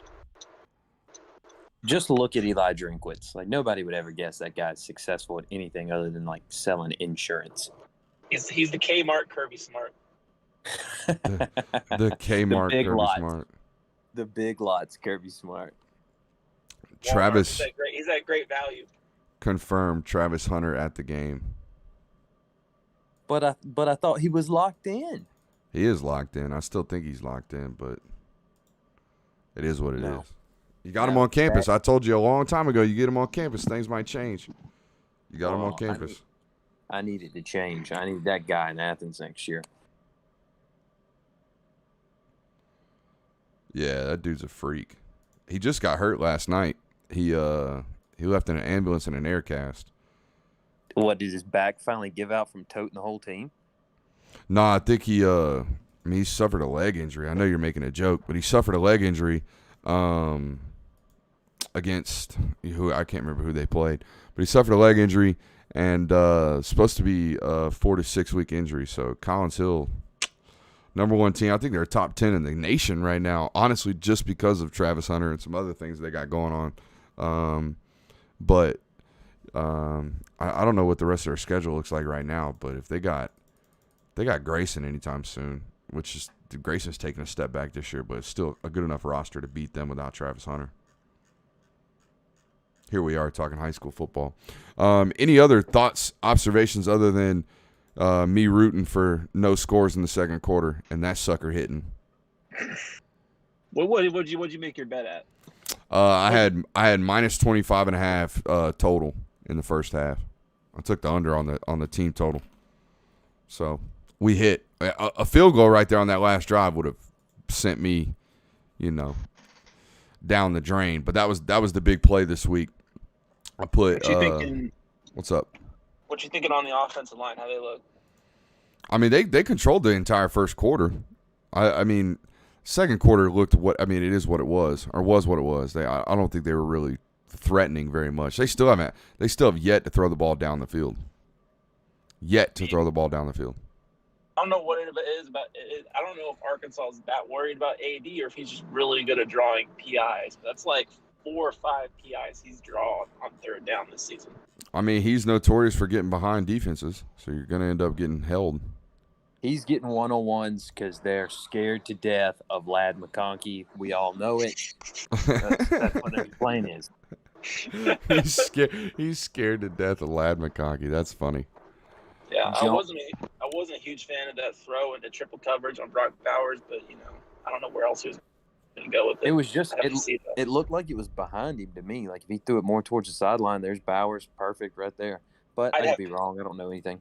I'd have to see where all the other receivers are and what the coverage was before I say it was a bad decision. Like, all I know is no one else open. All I know is for years, you Georgia fans have told me that you don't blow teams out, you don't beat teams that you're supposed to. Noon games scare you, and here we are, second noon game in a row, and you scored 21 points in the first quarter, and you're just slap dominating a team that you should beat, and you're controlling the football game. Those are signs of progression as a program. That's great. That's all great news. Am I right? Yeah, but it's still not enough.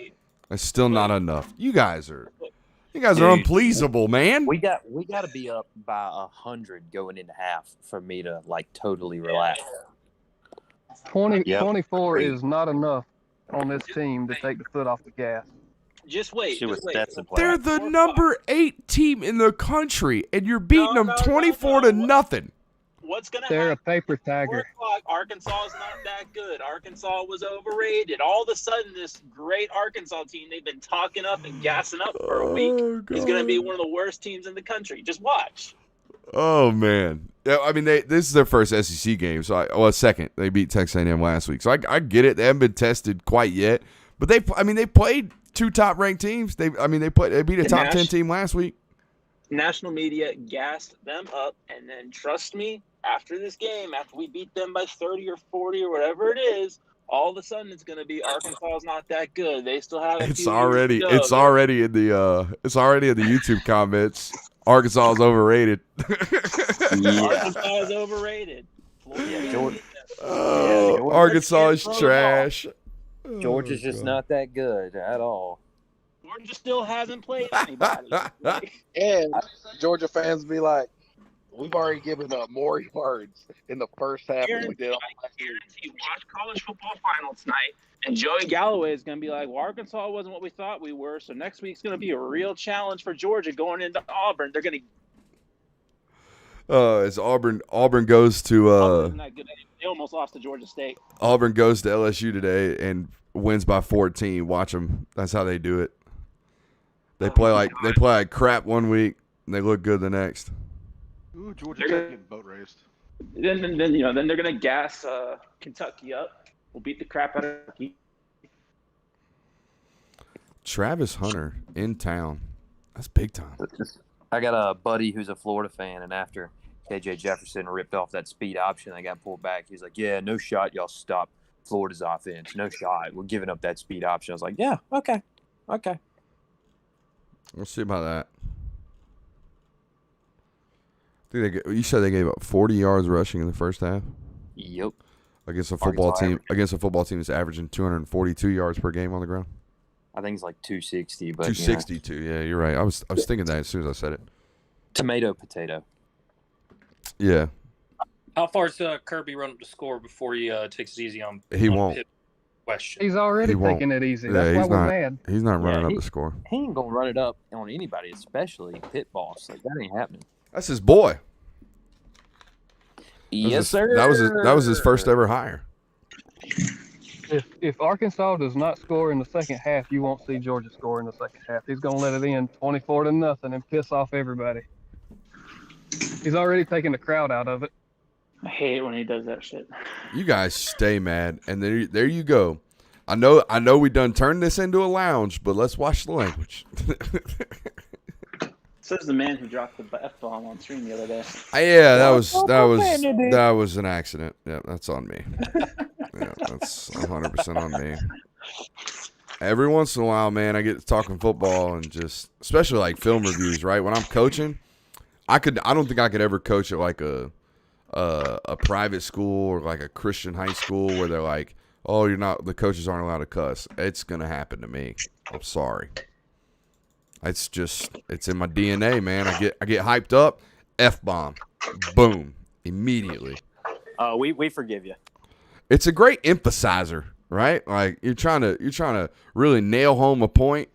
YouTube won't forgive you. YouTube, knock on wood here. I don't think YouTube's pulled the monetization on the last video. It's got to be in the first 2 minutes. Oh, okay. We're good then. That means a competitor hasn't pulled it yet. Or reported it yet. Let's be honest. It was very on brand, Brooks. It was on brand. Yeah. Everything for the brand, bro. Yeah, Guys, just for remember, the brand. It's one thing to cost yourself money. It's another for other people to cost you money. True. Like our boy Dicko did on the G-Day watch party. Well, you make like $30 per stream. Yeah, you're right. We're not really chasing the money on the YouTube side of things. Family is priceless, Ditko. Brooks, how you feel about Tennessee and Missouri? That blows my mind. I thought Missouri was going to be a good football team this year. I was buying drink stock. I'm out on that one now. How about Pitt and Tech? Pitt can score some daggum points. The last time I checked, it was 28-14. What's the score on that now? 42-14, I think. Dear God. And that team beat North Carolina? Yeah, it's bad.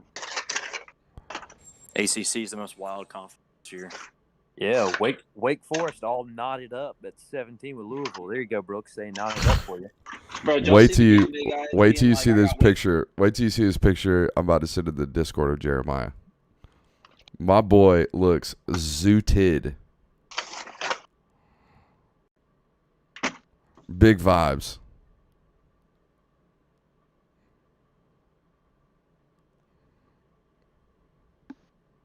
Yeah, I don't see Kirby running it up, but I don't either. Ending at 24. Like, that's crazy to think he's just going to end with 24 points on the board. I think he can get to like 38. Like, honestly, I think it would be kind of cool. And I'm not saying this because I got any money on any of this. But I think it'd be kind of cool if Arkansas scored a touchdown and then there was no more points scored the rest of the game and ended 24-7. I think that'd be kind of cool. No. I don't know about you guys. I don't know about you guys, but I think that'd be kind of cool. Vegas might like that because that line dropped a couple points this morning. Oh, that line dropped to 16.5 this morning. And they're getting screwed right now.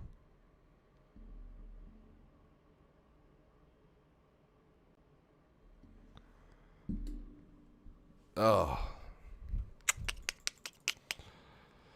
So, what are we looking to see in this second half? Y'all want to see him run it up? Y'all want to see 40? Is that what y'all want to see? Points. A billion points. I want to see no injuries. No mercy. Yeah. No mercy. Man, Carson might get to play today anyway. All right, let's talk a little gambling since I hit that first half. Let's go see these live betting odds right now. So far, my 14 parlay looks good. Yeah, my 18 parlay is looking like dog water. Good thing I only put $7 on it. I was gonna do a 5-team and take Maryland to cover. Yeah, I'm glad I didn't do that. Ooh, that would have been bad. I'm so glad I didn't do that. Tua Jr. is boo-boo, bro. Tua Jr. He looked good before that game. He looked okay. My Arkansas, man. Georgia. All right, I let's see thought here. Stetson Bennett threw a ball with no zip. So we've got Arkansas plus 30.5 for the full game. I'm gonna take Georgia minus 30.5. I think they score even more. I'm gonna put 10 on that. Agreed. We've got third quarter, one side, Arkansas plus 3.5.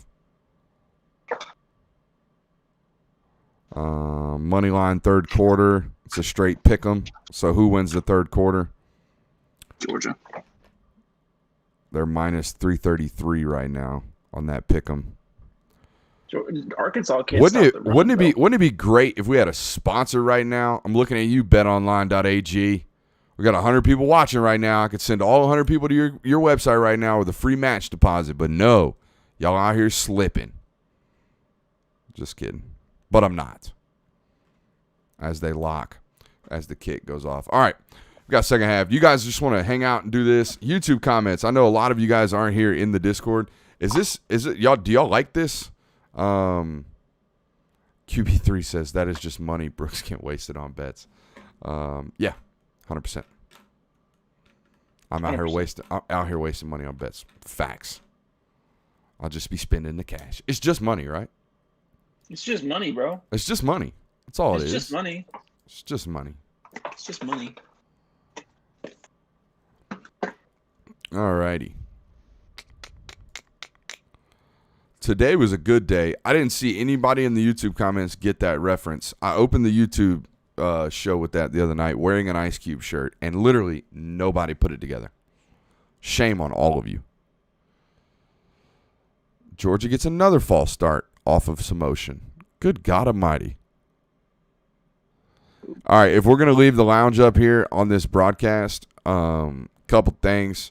Let's watch the language, and B, let's not be reacting to stuff that I haven't already said because I'm behind. So I'm still going to analyze this for everybody, but if you guys are ahead of me, hold your water like Arkansas cannot do offensive line-wise right now.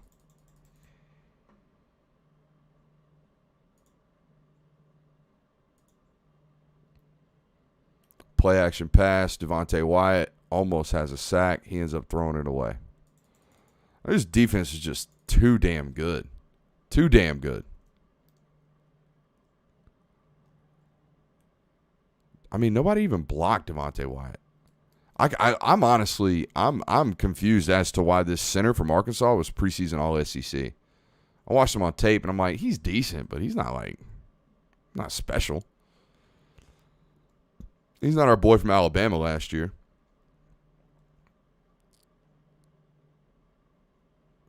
Ooh, that was almost a hell of a catch from Treylon Burks. Almost a really, really good catch.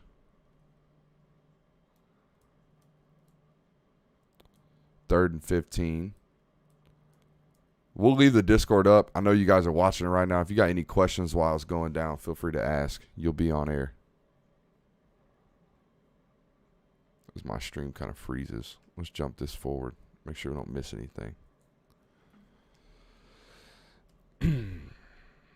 They got another flag here. Another false start. 3rd and 20. Dear God Almighty.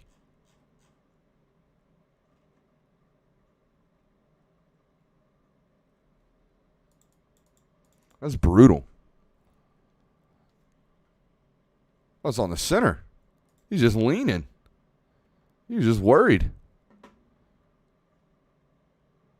That dude looks like he's 35 years old in the Savage Pad group. 3rd and 20 rollout, trying to run an arrow route for a 5-yard completion. That was boo-boo. They're just completely out of whack. Illegal man downfield. All over the place right now.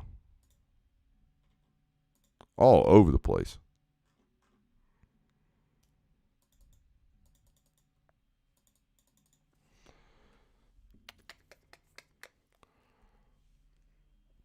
We'll drop one headphone. All right. So, 20 seconds off the clock, a 3-and-out from Arkansas to start the half. Not the best start for an Arkansas football team that needed something here to start this game. And now they got all kind of motion trying to get things figured out because Georgia looks like they're coming after it again here on this punt. And they almost got it again. Chaz Chambliss in there as the Discord goes nuts.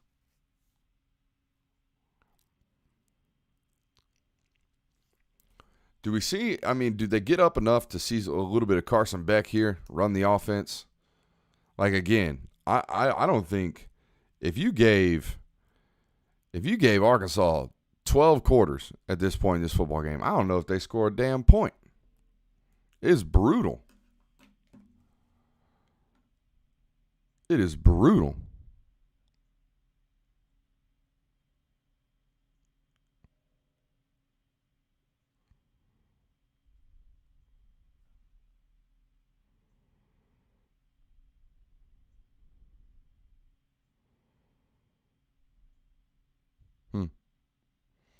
Getting a bunch of texts from different coaches about Travis Hunter.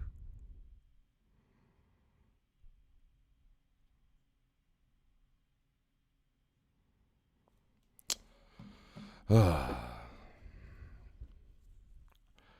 we get an entertaining game? I know Georgia fans don't want it. Y'all want them to dominate everybody, but for the stream's purposes, can we get an entertaining game, please? For the love of God. Good cut by James Cook right there. Gonna be 3rd and short. All right, Discord audience seems rather quiet, so we'll holler at you guys in the third quarter so I can take this earpiece out of my head. Let's see here. Let's do some analysis. 3rd and 1. A backside cut's been there all day, which is telling me the backside combos are really, really moving people off the ball. So that means the backside guards, tight ends, and tackles are really resetting the line of scrimmage, and not necessarily resetting the line of scrimmage, but really drawing the defensive line down the line, which creates that backside alley off a C-gap, off that right tackle's butt cheek. Movement nonetheless. It might not be movement vertically, but when you've got a good offensive line and a heavy pursuit football team from Arkansas, you don't need a lot of movement vertically. You just need movement in general, whether it's horizontally or vertically. Either way, it creates voids in a defense, right? Zane Riley says, I've had enough entertaining games to last a lifetime. I'm with you on that one. Or I shouldn't say I'm with you. I understand your plight there for sure. I get it. You've had plenty of entertaining games.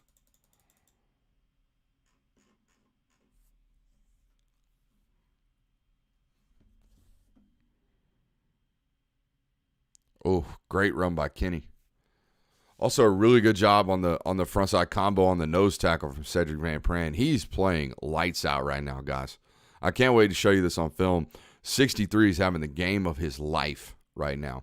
Coming to this game, all we heard about was Arkansas's nose tackle, this, that.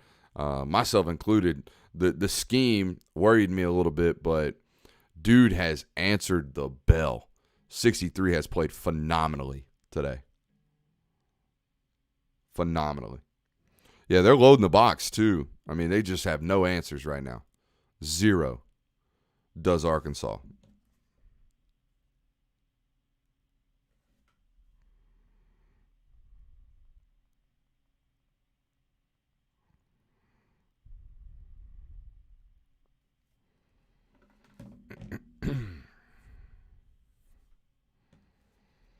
As you see, Kendall Milton rushed for about 5 yards there.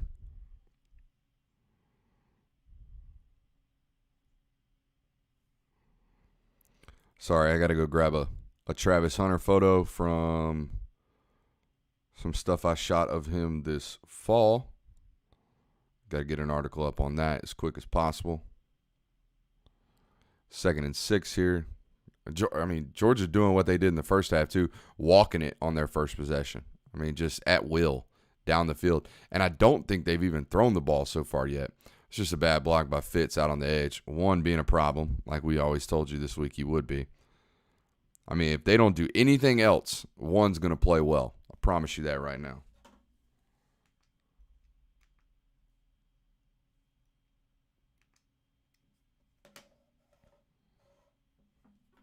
saying Milton had the inside cut. Sometimes he's a little bounce heavy, just like I think most of these backs are, honestly.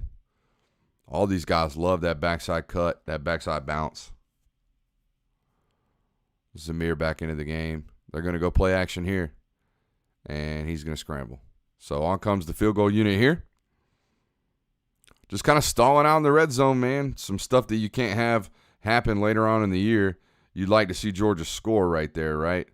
But, hey, you're going to get a field goal. It is what it is.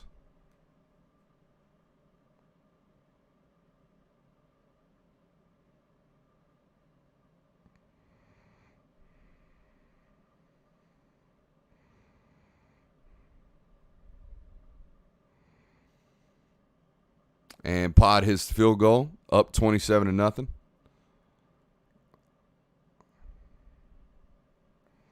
It's been an utter dominating performance so far in this football game. Rather boring.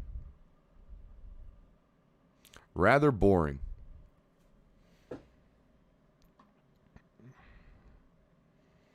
Pod hit that for sure. You know, he struggled earlier in the year, but I think he's kind of settled in. Missed a couple easy ones early on in the year. He's good to go now. Sorry, I still got the record button up there going on. That's on me.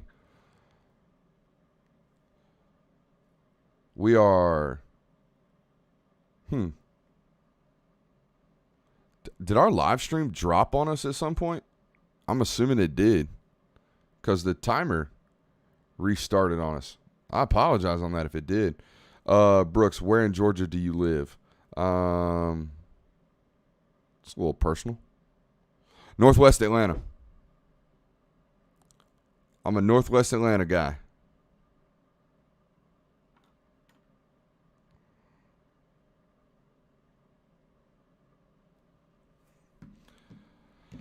Yep, that's where I be. That's where I stay. Was in Kennesaw, moved a little further east.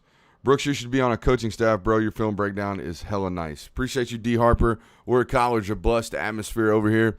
You know, life, I'm going to be honest with you. Life's pretty daggum good just being a mouth.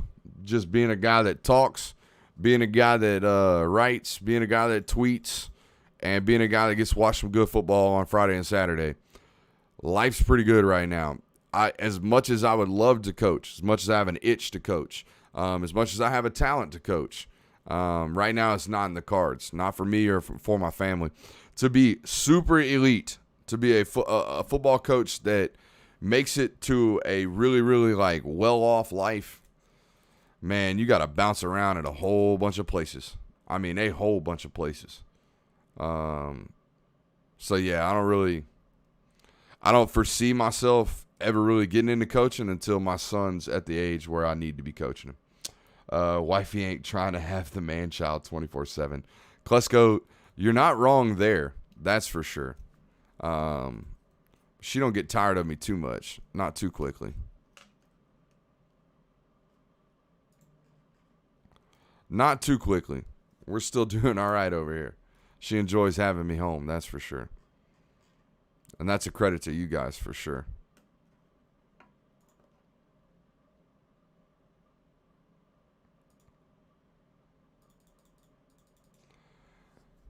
Stetson is not a bad quarterback, but he is not the answer. But I understand why Kirby is letting him take the QB2 start. I'm with you there. I'm with you there. I said this today. Not today. I think I was talking to somebody about this last night. One of my sources, I was like, I get it. I get why Kirby's doing what he's doing with the quarterback position because, I mean, Stetson's your best option, your most consistent option right now. You still don't know what it is. He's a known commodity. I shouldn't say he's your best option. He's a known option. You know what you're going to get. But more importantly, for a program like Georgia right now, he's an example of what it means to stick it out. And if you stick it out, you're going to have an opportunity to play. So in a day and age of one-time transfer and the portal being massive, Stetson's a good look on this program. If you stay around, you're going to get to play. if you do everything right, even though he did transfer out and transferred back in, accepted the walk-on spot and earned a scholarship, all those things. If you stick it out and don't leave and do all the right things, eventually you'll get your opportunity when it presents itself. So I think that's a lot of what's going on there. And again, I think it's warranted. I know that stretch pitch play had success early in the football game. I hate it against SEC teams. I think they're entirely too fast. Look, they've got everybody beat off of alignment right now. And you're telling me you're going to leave a defensive end unblocked. You're going to let Channing Tindall run and Lewis Seen come downhill. Good freaking luck stretching that play and making that one successful. That's not the vibes, folks. Not at all. And we get a sack on 2nd and 10. It's going to force about a 3rd and 14, 3rd and 15 right here. Again, man, this is utter domination, and it looks fantastic for those recruits in attendance today. It looks fantastic. I don't know why he's not running the ball left.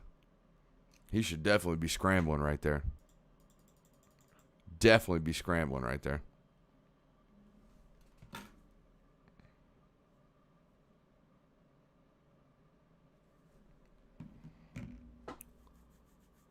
Boom. It's a good ball on the sideline, but it's going to be short. Still going to bring on that punt unit. Really good ball. Rolling to the left. That's a tough throw. Nah, but it doesn't look like they're going to score at all. At all.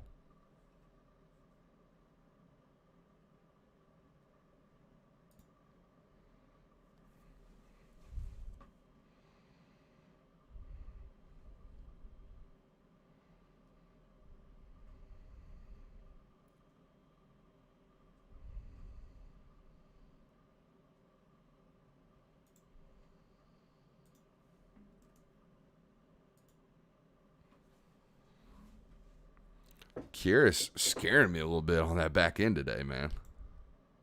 Just a tad. Myers quad completely empty. Everybody at the stadium. That place was jam-packed this morning. Jam-packed. Let's get a little commercial break here. Sayonara bacon bits. Is this Vandy? You guys are hilarious, man.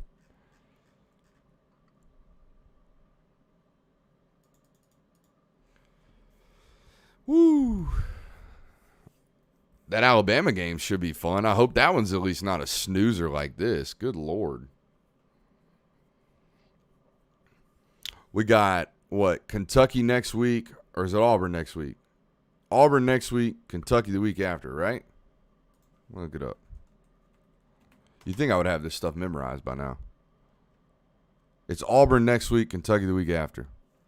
I think both of those are drummings. I think Georgia beats the hell out of Auburn. Especially the way this defense looks, man. If Auburn scored any offensive touchdowns, I'd be shocked. Brooks, you need to become a fan. I'm good on that one, man. Fandom's not for me. I'm way too passionate about the things that I do to be out here being a fan. If we had JT, this would be a UAB game. Hell, if it ain't that far off with Stetson. Stetson hasn't played terribly today. They've been running the ball though. Wonder how Luther liking that Tennessee versus Missouri game. Not good. It's not good at all.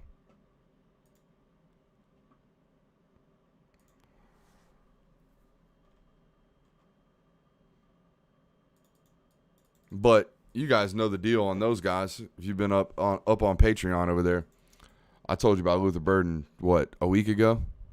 I gave you my opinion on how the staff felt about that situation. So yeah, you can check that one out for sure over on patreon.com/Brooks Austin. Again, I think most of the people here are indeed Patreon subscribers, and if you're not already, you're missing out. It's a great place to be. I know I'm out here selling my own product, but that's what we do.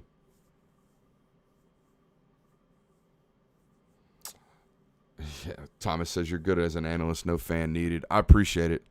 I actually put myself up for an analyst job in the SEC just recently. I doubt it gets called on. But we'll see.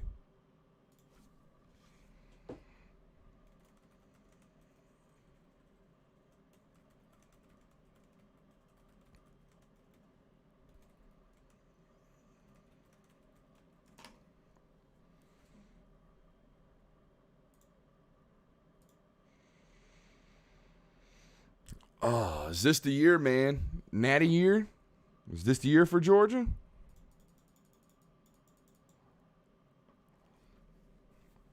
Back on offense here.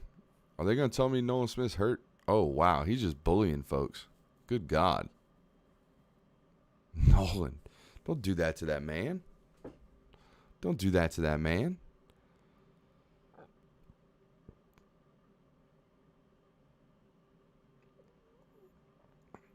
Oh, Zamir lost his shoe, or else I think he was going to break that one.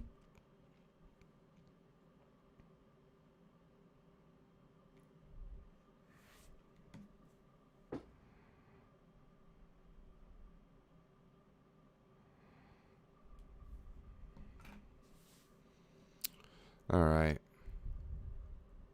Empty. Empty for Georgia. I guarantee they motion James back into the backfield. Here he comes. And probably run the ball. Draw. Yep. Good play by Bumper Pool. Justin Schaefer, once you get hands on, baby, we got to lock in. Can't be letting guys get over the top of us. Got to lock in right there. Let's just not finish in the block. Not finishing the block.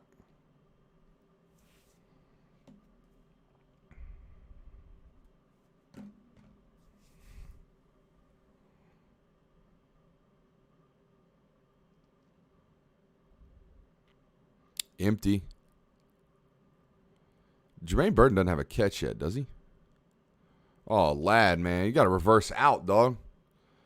Got to reverse out. It'll be 4th down. Probably bring on the punt unit. You can't go for this up 27-0 in your own end, can you? Talk about a slap in the face to Sam Pittman. Especially the way your defense is playing, you can't be out here doing that.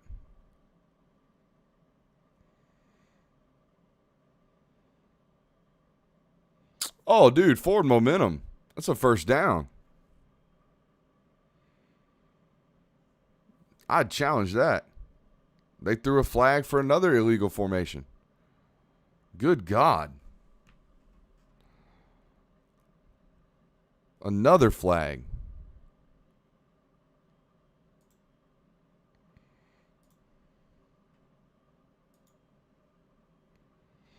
I wonder what they're calling. I wish I could hear it. Will Muschamp said that's BS. Will Muschamp not having it. What are they calling?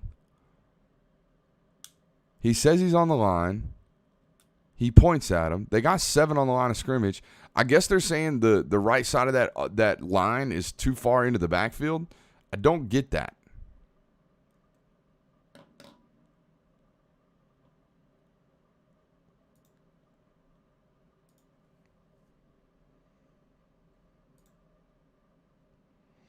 I don't get that.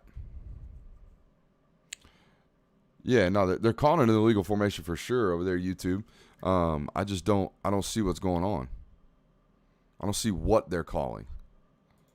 I get that's what they're calling. I just don't see how they go about seeing that. I saw everybody on the line of scrimmage. If anything, maybe the right side of that line is a little bit too far into the backfield, but I don't think that's the case.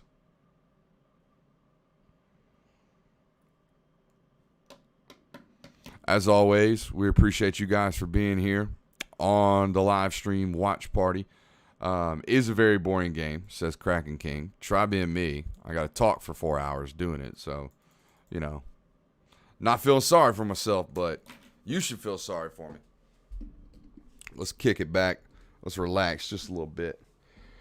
Arkansas is disappointing at best. Offense can't do anything. All kinds of penalties. 100% true there. I wouldn't go as far as to say that they're a bad football team. I just think this tells us exactly how bad Texas A&M is with Zach Calzada as their quarterback. I'll tell you that much. That's a bad football team. For them to get just manhandled by Arkansas like they did last week, not good. Not good at all. Verdict says, this ain't boring to me. I get that. 100% get that there.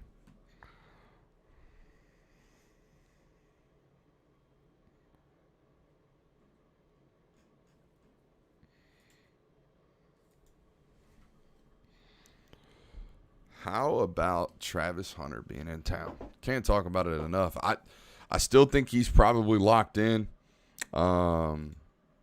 Still think he's probably locked into Florida State, but it's massive to have him on campus at this football game. Number one player in America right now. I don't know if he's number one on SI's board. Can't quite remember, but he's up there. Dan telling me I need to be ripping apart Stetson Bennett right now. I'm not doing that.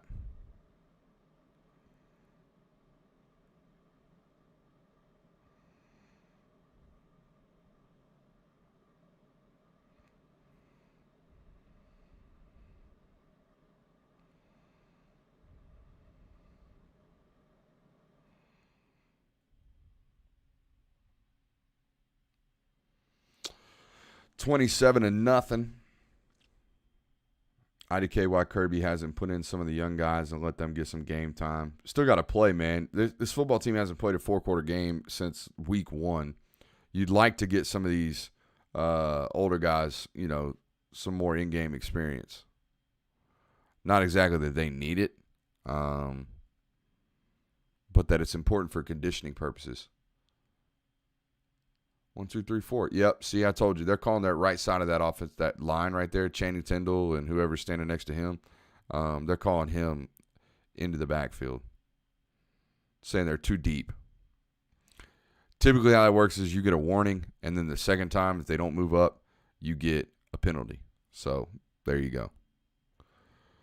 We don't want Bama to lose. We need to be the one to beat them. I don't necessarily think that's the case. But I get as a fan why you would want to beat Bama and not have to face Ole Miss. You'd rather play Alabama in the SEC championship game because that's the team you want to beat, right? You guys are hungry for some Bama blood. I get that one.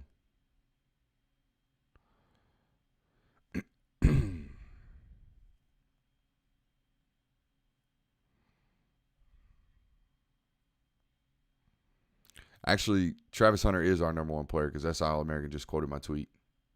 So he's our number one player as well. KJ Jefferson throws that one out of bounds. You're going to get a defensive hold. It looks like that's either a push off or a defensive hold. 9 times out of 10, flag in the defensive backfield. That's a defensive hold. Yep, there it is right there. Let's see here. Sick'em, woof, woof, woof. Is that how I'm supposed to read that? Or am I supposed to go, woof, woof? How do you guys bark? I haven't barked since I was like 8 years old. How do we do that?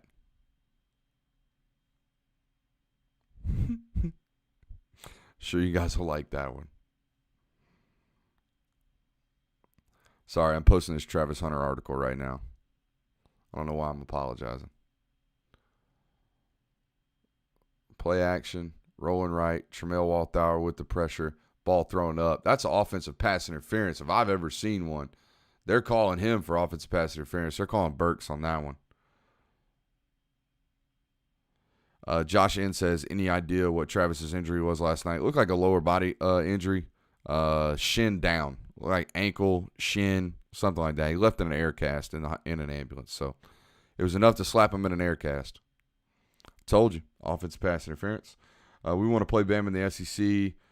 Them undefeated. That's the only way this team gets the credit they deserve. Now, you're going to get a credit you deserve if you go out and handle your business and win a title. So that's a great job from Chris Smith selling that call right there. I said Smith and then selling. It came out smelling.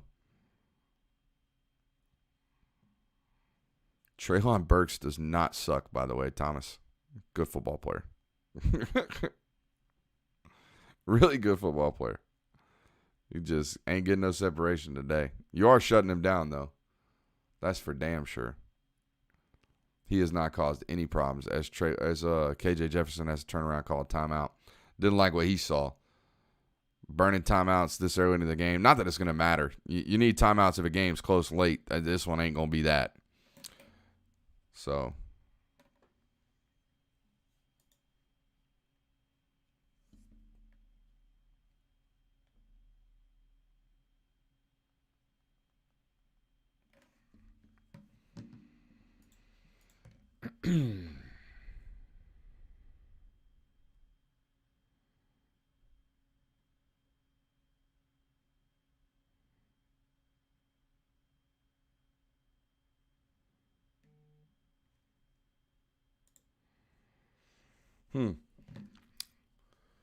Oh, look at Uga. Such a handsome little devil.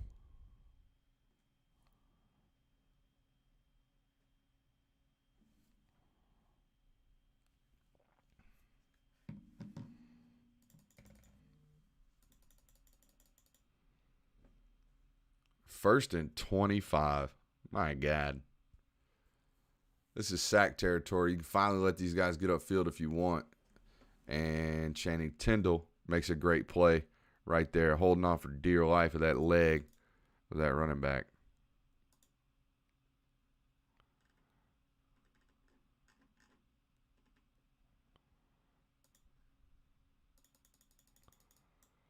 Yeah, these defenders that are defensive prospects that are in attendance today, they're loving what they're seeing. I promise you that right now. And some we told you on Patreon that this. Oh wow, holy crap! That was a quick sack. The Q Dog, Nakobe Dean celebrating big time. This defense, the way that they're playing, and the way that this football team's playing, for that matter, is creating so much recruiting momentum right now that you guys, this might be the best class you ever signed. I'm gonna be honest with you. It's like players like Darius Smith that are committed right now. By the time that class is over with, Darius Smith's going to be a top 400 player, top 250 player maybe. He's going to get a bump. Matter of fact, I'll look him up right now. I guarantee you he's already gone from a 3-star to a 4-star. I guarantee it. Just because he's committed to Georgia. Yep. Top 300 player, 4-star. He's been a 4-star. Been a great football player since he's been committed to Georgia. But since he's committed to Georgia, he gets bumped. Just like C.J. Madden. Just like Spear will probably get a bump as well. So the Bama bump exists. The Georgia bump exists. All those bumps exist as Nakobe gets a sack and brings on the punt team.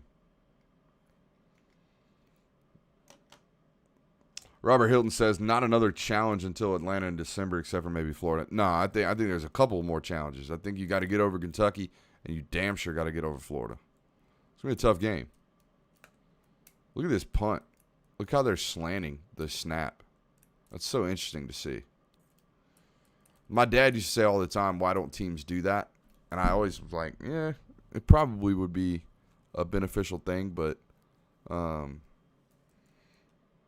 see a lot more now. Golly, they are selling the hell out of this Brady Belichick thing, aren't they?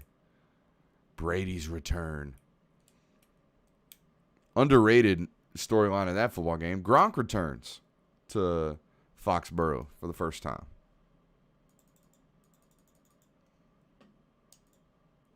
All right, we need Georgia to score right here, guys. Need a good drive, good long drive. Actually, not a long drive. Need a quick one. Because I definitely don't have Georgia minus 3.5 in the third quarter. Nah. Nope. Don't have that at all. And stuffed right there. Florida has a similar style. No. Yeah, they just do it better. They ran for 250 against Alabama. He's out. I didn't know Gronk was out. Sorry, I spent all my injury information and research on Georgia. That's on me.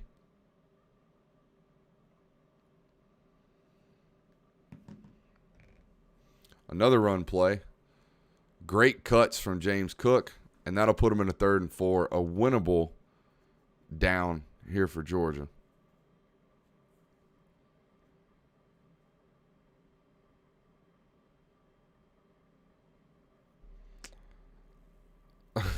Wesley Spruce says, damn, Kirby, just take a knee 3 times and punt. You guys are insufferable, man. Y'all want 70 points every week. Your backup quarterbacks end up 27-0, and their offense has not moved the ball yet. Like, you're not going to see a bunch of plays driven down the field as they take a deep shot here to Jermaine Burton, and that's a grab. Not a grab. Pass interference, though, so there you go.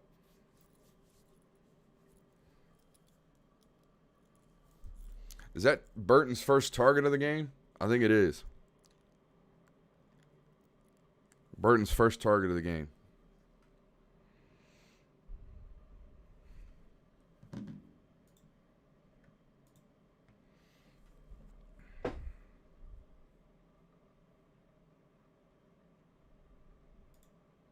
They're probably talking about Brock Bowers on the broadcast. Can't quite hear it.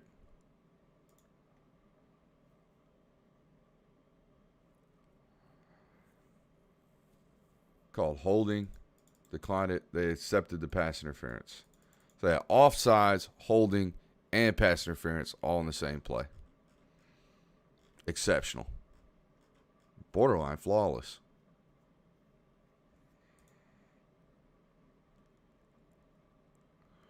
Great little stick route there from Kyrus Jackson, too. Little whip, little in and out. Great route from him.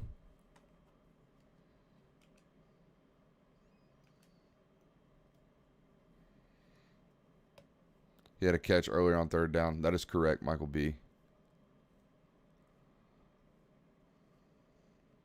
Back to the ground game.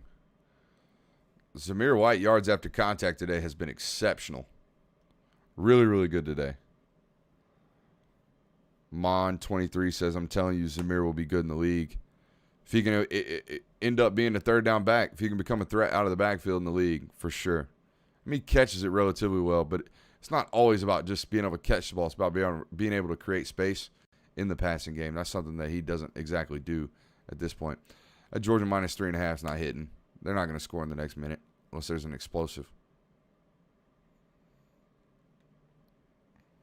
Clock stops on 1st downs, though. So that's good. Keep moving that ball. Keep moving that ball. See, I was rooting for Georgia not to score in the 2nd quarter, and now I'm rooting for Georgia to score. Gamble will do something funny to you, man. Why are they showing the locker room? Did someone just go into the locker room? You guys listen to the broadcast. I'm not. So if that's the case, please tell me. Switching the back and back to the ground game again. That's a bad pull there from Stetson. He's just going to throw it away. That's just doing too much, man. That's just doing too much right there. Just a tad bit too much, man. Sometimes you just got to take what's given. Hand the ball off and let's roll.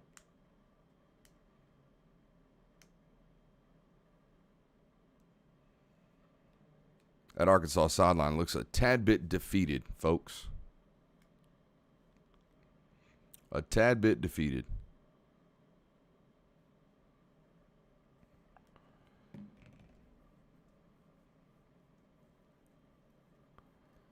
See here, Justin Robinson back into the game, getting motioned it out. They're running the ball again, and 3rd and 8. That'll be the end of the 3rd quarter there.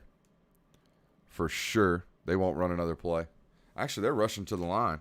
It's weird. Why are they doing that? Why do they want another play? Oh, they're trying to get a free 5. See, that's why offensive coordinators are smarter than I am. End of quarter, they're trying to rush to the ball and just get a free 5 on 3rd down right there before the quarter ends. That's smart, actually. Really, really smart. Let's see what these Discord homies are talking about. Let's go holler at them for a minute. Let's patch them in. I heard them talking just a little bit earlier. Let's see if they're talking still now.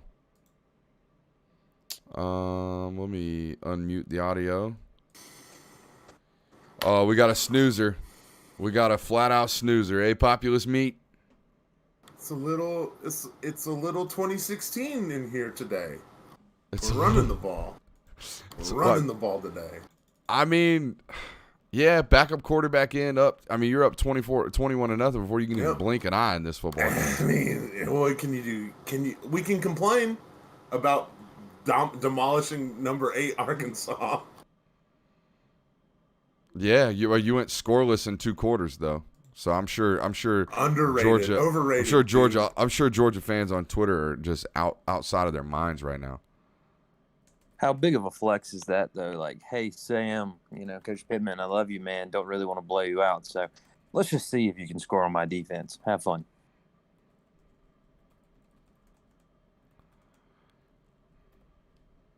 Yeah, what I'm not going to have is complaints about Georgia beating the number 8 team in the country 27-0 right now. I mean, it's just good being in a position to where you can do this. I mean, yeah. Get up and just chill, against the number 8 team in the country. Not a bad football team. No, they're not. And, like, they might get ran by Alabama later in the year when they play them. But Georgia's running them pretty hard right now, too. So it is what it is. Probably move these guys, too. Oh, yeah. Ole Miss will run them, too. But Ole Miss is a good football team. If we wanted to be up 40, 50 points right now, we could be, but yeah. I mean, I would be satisfied. Also, has Dr. Pepper totally dropped DJ Uyunglele ever since the first game? Because I haven't seen a single new Dr. Pepper commercial with him in it. I mean, he was in the Fansville, wasn't he? Wasn't he like the face of Dr. Pepper this season for college football? Yeah, like they were hyping him up big time. He was in all the commercials going into opening weekend. And then after that, not so much. And then with their recent escapades, even less. Yeah. All right. So any thoughts, observations, complaints, anything?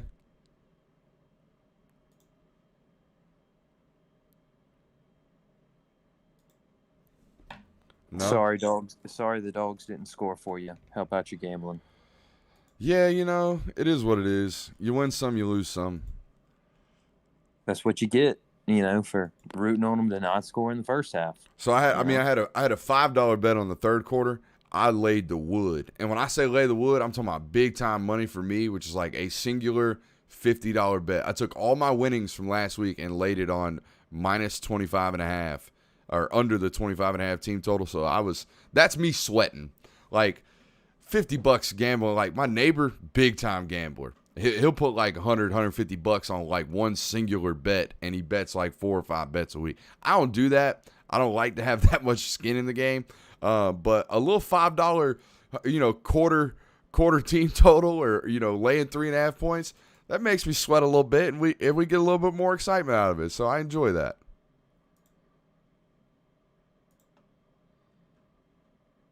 Yeah, good talk. I support you. Thank you, buddy. I really appreciate the support. Thomas over in the YouTube comments says on to Auburn, basically. And this will turn that 3rd and 9. I think they called holding on the defense right here. Yep, defensive holding, so that'll be automatic first down. All right, Discord. If y'all ain't got nothing to say, we're going to mute you back up. I would love to just hang out and have someone to talk to the rest of this game if y'all just want to talk. But if y'all want to watch the game and listen to me watch the game, that's fine. We'll do that too, which seems that is the case. I see like 15 people in the Discord lounge, so. All righty. See you guys in a little bit. Quick little no love from those guys. Brooks, are you the only man? Jake's talking now as I put the headphones up. You got bad timing there, Jake. Dude, I was literally trying to get you back on the TV, and I hear you, all sad sob story over here about how alone you are. It's just, man, it's a 27-point game, and Georgia's running the hell out of the ball. What am I going to sit here and talk to myself about? I would rather, bring the fam in. I told you, if this game gets ugly from now on, when these games get ugly, it's going to be a you guys show. It's going to be a lounge show. Like, we might as well. I've been trying to bring the lounge to some content forever. We might as well bring it to it. Oh, right, great block by Darnell Washington. That guy's a freak in the run game, dude. He's going to play in the league for 10 years, 15 years, just being a blocker. We got some. Really wish we could. Hey, do No, we have go ahead. anybody? Do we have anybody in here that's a YouTube admin? Because we got some. Hold on, I think I can remove them. Some tomfoolery going on in the. Yeah, YouTube? we got some. We got some hot girls video chat going on in the YouTube comments. Lonely singles in your area, hot and waiting. Yeah, that kind of stuff. And I don't know how to. Because I'm clicking the wrong ones over here. Sorry, I got to handle this business on my own now since I don't have Dicko in here with me. Dicko, if you're watching, that'd be great. If you can just sign in and take care of that business for me. That'd be awesome. Hey, Brooks, quick question. What do you think about James Cook's growth? I think James Cook's slightly better. It's not that he's like made this like massive improvement. He's had some great running lanes today. It's a big time backside cut game, which is something we talked a little bit about in film study, and he's nailing backside cuts right now. He is maximizing his opportunities for sure today. 100% there. What's up? I will say, ever since some guy called out James Cook on his film study and said James Cook couldn't make the first man miss, he appears to have been doing a better job. And that was last year that said someone called him out. Yeah, I agree with Jake on that one. I think someone did call him out for not making the first man. I think we got a hell yeah Zeus from somebody that's a little ahead of our stream, so I would imagine he makes a play right here. Also told you that there was going to be a lot of rushing success out of Tripp's bunch, and that's exactly what's happening. Man, this Brooks Austin guy, he's good. I mean, if he wasn't so full of himself, maybe we give him some credit. Better hair, and he's got it. Just got to step it up in a few departments. Oh man. That's 34 zip. Was his knee down? 11 plays, 93 yards. Yeah, we needed that to score before the fourth quarter, though, to be 100% honest with you. Beggars can't be choosers, my guy. No, we can't. Beggars cannot be choosers. Nope, knees up. I'm just out here calling my shots from now on, man. Hey, you got to do what you got to do, man. Did Brooks? Did you ever make a score prediction on Bama Ole Miss? No, but I took Ole Miss plus 14.5. Yeah. What a great play by Zamir. That guy's good. Yeah, he is. That guy is good. I feel like this is about as back as Zeus will ever be. Yeah, for sure. Yeah, good call. Oh, he's got the chain out too. My boy's stunting today.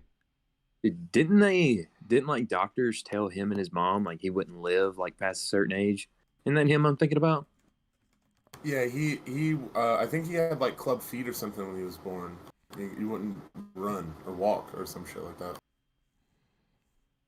Look at him now. Yep. Look at him now. Gonna be an NFL football player. You think he's gonna get drafted? Oh, he'll definitely get drafted. It's just a matter of how high. Fair enough. Boy, that 87 looked an awful lot like Tyler Simmons. I don't know if y'all saw that. It's not Tyler Simmons, but it looked an awful lot like Tyler Simmons. He was on sides. Don't bring it up. He was. These are facts. He was indeed on sides. All right. How far does Arkansas drop after this shellacking of a football game? Probably outside of the top 20. Really? I mean, yeah, you can't get beat this handily. But then again, who is good in college football right now? Something we talked about on NBR this week. Who in the hell is good right now in college football? The Dogs, brother. Well, duh. But other than Georgia, Alabama, and Ole Miss, and maybe I hate to say this, but maybe Iowa's good. God, I don't know. That tastes terrible coming out of my mouth. I just think Baby Tua is that bad. Yeah.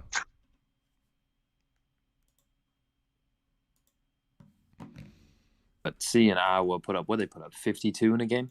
I saw some PFF tweet about Talia Tagovailoa that like he was like 255 consecutive passes, no interceptable balls or something like that, and then he throws like 3 picks against. Oh, PFF. Someone give me the general rundown of how the Discord chats have been handling today's football game.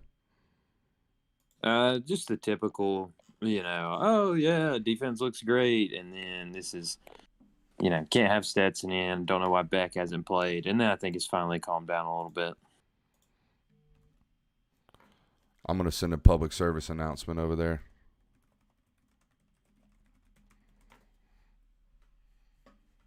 Not having any complaints about that. No. Nice. No, it's better than the other week when we had our little quote unquote quarterback controversy. Whew. UAB?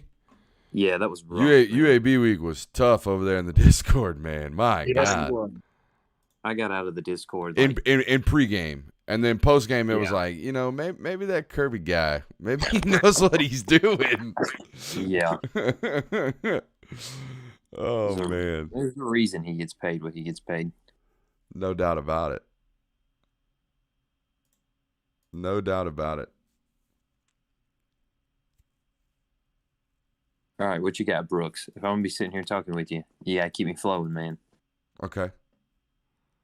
What do I have? What do you mean, what do I have? Oh, Michigan up 23-10 on Wisconsin. Yeah, here's my Michigan deal. back. I'm obviously I'm a 45% success gambler, which is I feel like par for the course, or else Vegas wouldn't exist, right? I'm an average gambler. I stay the hell away from any Big Ten game. I stay the hell away from every Notre Dame game I possibly can, and I stay the hell away from the Pac-12. I don't know what's going to happen to any of those teams week in and week out. They're so inconsistent. Michigan being one of those teams. Last week, they get shut out in the second half against a Rutgers football team that is abysmal. And then this week they show up and they're drumming Wisconsin. So it's a football team and a conference in general that I just don't understand, and I don't think I ever will.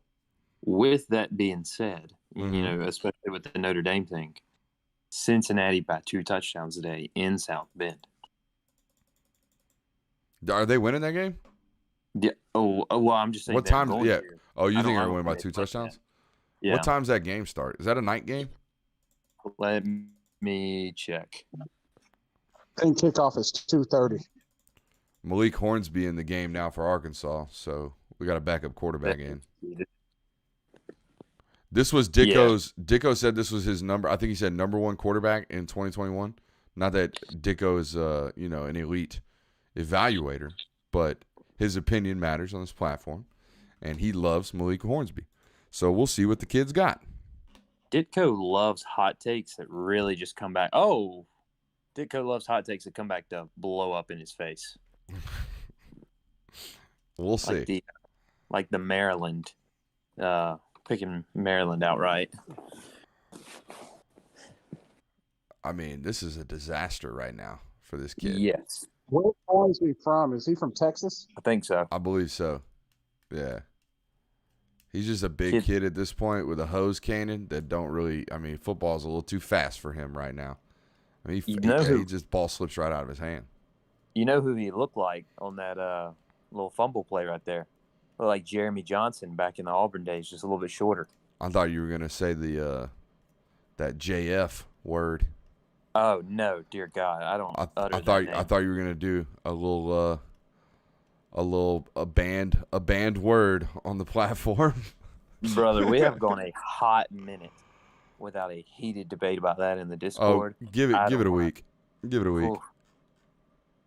Let my man have a good game in Chicago, if it ever happens. Give it a minute.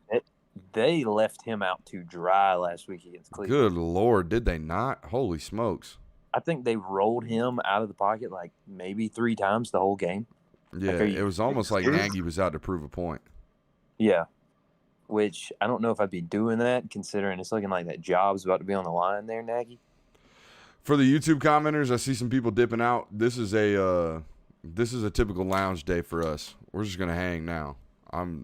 There's nothing for me to analyze. Backup quarterbacks are in on both teams. The stadium is slowly starting to empty out. This is a shellacking at this point. So we're gonna hang out. We're gonna be a family. This is what we always do. We lounge it up. We haven't been lounging a lot lately, and that's Jake's fault and the YouTube commenters' fault for calling me fat. So yeah, I've been in the gym after the shows lately. So it is what it is. When did I ever call you fat? You didn't, but you're sending me workout plans, and I gotta go do them. That's the rules. Fair. You send them, I gotta do them. I gotta send you your next batch. Thanks for reminding me. Oh, shiznit.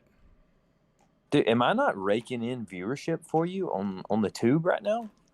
Am I No. failing? No, you're not. No, you're not. Audition to be your co-host? That's terrible. I'll tell you this much, and I know I'm doing it all by myself, and I know I don't have a former head coach, and I know I don't get shout-outs on the ESPN broadcast, but you got to tip your cap, man. I'm not one of these people that doesn't, acknowledge when someone's better at something than I am, but good God, Rivals freaking knocks my teeth in when it comes to viewership on these broadcasts, man. They kill me. What is it that's so much better about their broadcasts? Is it just that they have a bigger family, they have more subscribers? I don't know what it is, but they wipe the floor with me. And it's Donnan. It's not you. It's Donnan. That's it. That's the only thing they have, and I don't. I'll hold my opinion to myself, but it's Donnan. That's the difference. I didn't know they even had a game day stream, so that tells you something. Yeah, no, they're like tripling me right now, so it is what it is. I normally keep my head down when it comes to these things, but it's me asking, trying to get better. I don't know how to make this better, especially when they're bad football games. Maybe bring some guests on here. Maybe do some stuff like that. I don't know what I can do because I understand. I mean, 3 hours of me talking can be a little bit draining. I think that's the other thing they have advantage. Or it's all me. It's all me by myself. So I don't know. I have an idea, and you're just gonna shoot it down because it's a horrible idea. But you get Jamie on, and then y'all go shot for shot. Jamie's at the games. Well, I'm just on a weekend where Jamie's just like, oh yeah, we're gonna roll this team. You and Jamie just getting sloshed on YouTube. That's prime time entertainment, if you ask me. That's dangerous entertainment. Dangerous for some alcohol, yeah. Yeah, well, dangerous for some alcohol and for the network. That could get ugly. Oh yeah, I forget. We're SI. I forget about that. I mean, it is like this is all me, but I see some content saying or some commenters saying, yeah, bring some guests on. I'll think about it. We'll try to get something going on. That requires a little bit more technical difficulties, things like that. But I mean, we can add some Zoom capabilities here on the Streamlabs and stuff like that. Maybe we run it through. Maybe we can run it through StreamYard instead. YouTube commenter also saying maybe I can get a pop guest spot on Dog Nation for a little boost. No offense, I don't need a Dog Nation boost. I'm good on that one. But competing entities. I will say, I don't think they would want me. What's up? Whenever Ditko's in town, and Ditko's kind of he's got his little interjections with the scores, and then like he'll throw out some random facts and stuff like that. That does help you out a pretty good bit, especially whenever we're just dominating like we are right now. Yeah, see, I mean, I like them. I'm more comfortable here in my office, sitting down with the multiple screens in front of me, and I feel like I look like I'm very, very bored and unentertained when I'm in the studio. So I've been giving Dicko these days off. What a freaking run from Kenny McIntosh. Again, man, they're finding a lot of success out of Tripp's bunch running against this football team because it creates natural voids. As Amarius Mims is in the game, as is Broderick Jones and Xavier Truss. This feels about like the time where they cut Herbie and Reese Davis in the booth eating donuts for the second straight time, or for the third straight week. They had Todd's Taste of the Town a couple weeks ago doing that. Dude, you were hated that they just gave you. Bro, they gave my boy Todd 15 seconds talking about some delicious ass donuts. Like, come on, man. Oh dear God, you were heated, man. Shocker, the fat kid's upset they don't talk more about the food on the broadcast that he can't hear. There's a lot of good food in Athens, though, so it's worth it. No doubt, a lot of good food out there. Oh, I'm not an Athens guy. I'm not like born and raised out there and didn't spend a whole lot of time out there except for, off weeks in college. But there's that breakfast joint down on Broad Street. My God, dude. Yeah, you talking about some hungover biscuits and gravy. Dude, it's good for the soul. That'll get you right there. That'll get you right. Dude, SVP, like you said it earlier, playing like a man possessed today. He is, man. He's had a great football game. It's a good run by Kendall Milton. My God, they're pushing the pile left and right.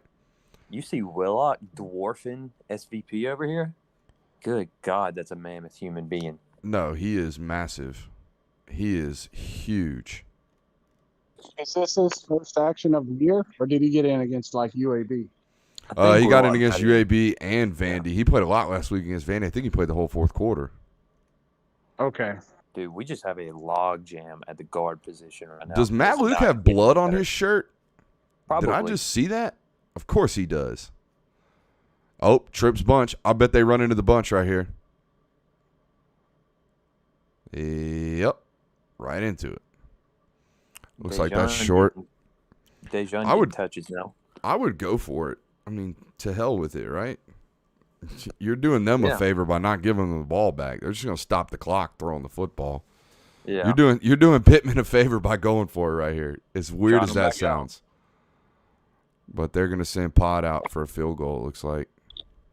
They're definitely changing something. I see special teamers running onto the field. Nope, they're jogging back out with Stetson. So let's see what happens here.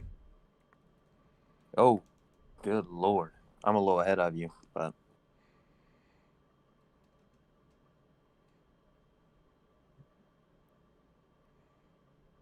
Wow, what a play. Yeah, that McIntosh guy is good at football. He is special. Yeah, that Kenny McIntosh can run the football, can he? Yeah, he can. How about some barbecue, Brooks? What's up? No, I said you said Kenny McIntosh was special last year, Brooks.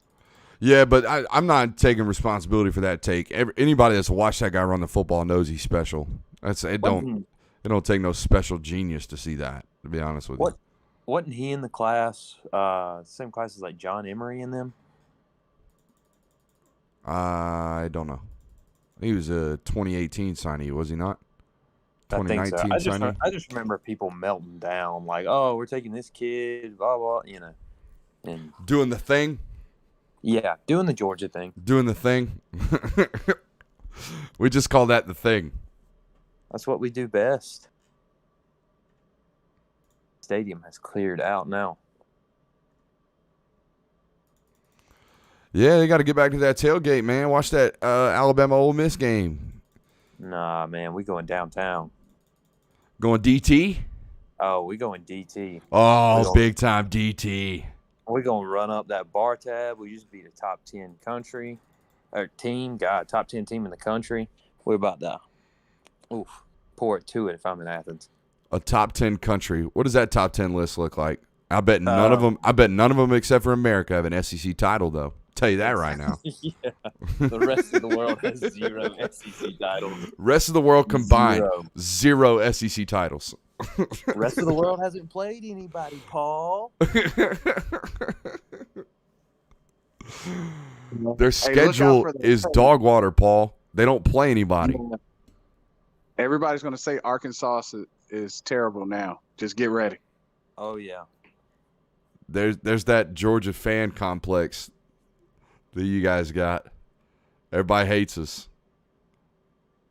They hate us because they ain't us, you know? That's how it goes. Bring on that jackpot. 37 zip. They're going to go for it again? JT on the sideline thinking about throwing for 600 on these cats. Yeah.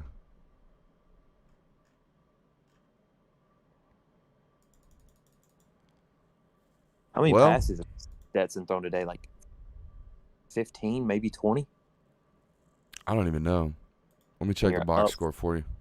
And you're up 37 in the fourth on the number 8 team. Talk about a little bit of a statement there. Ooh, I thought he was going to pull that ball. Looks like some of the recruits have left early, too. They got the message about downtown, too. What you think they doing? I mean, I don't know where they'd be going. They're 16, 17 years old. Okay. Will you allow me to be a responsible journalist for like 2 minutes? No, bro. No. This is what happened. Someone who bounced in downtown Athens. Oh, they're downtown. Oh God! Will you allow me to be responsible, please? Hey, you asked for company. I am providing it. You got to take your lumps.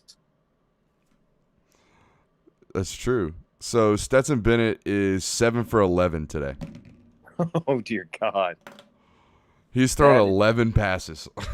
For what, like 78 yards? They've rushed for 273 yards on 5 yards of carry. They've rushed the ball 56 times today.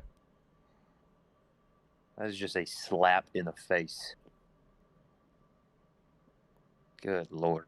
They must have talked about, JT Daniels' injury. I'm looking at analytics right now, and those 2 articles I wrote about it are getting flooded. Great coaching today. Great call to play Stetson Bennett. I know Arkansas is not the same team from last year, and they're better, but Stetson Bennett had a great game against them last year.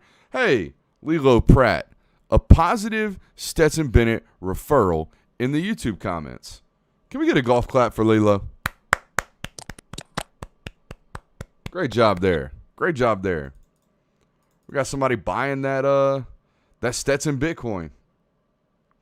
Brandon Freeney says, loving this channel. I'm loving you, Brandon.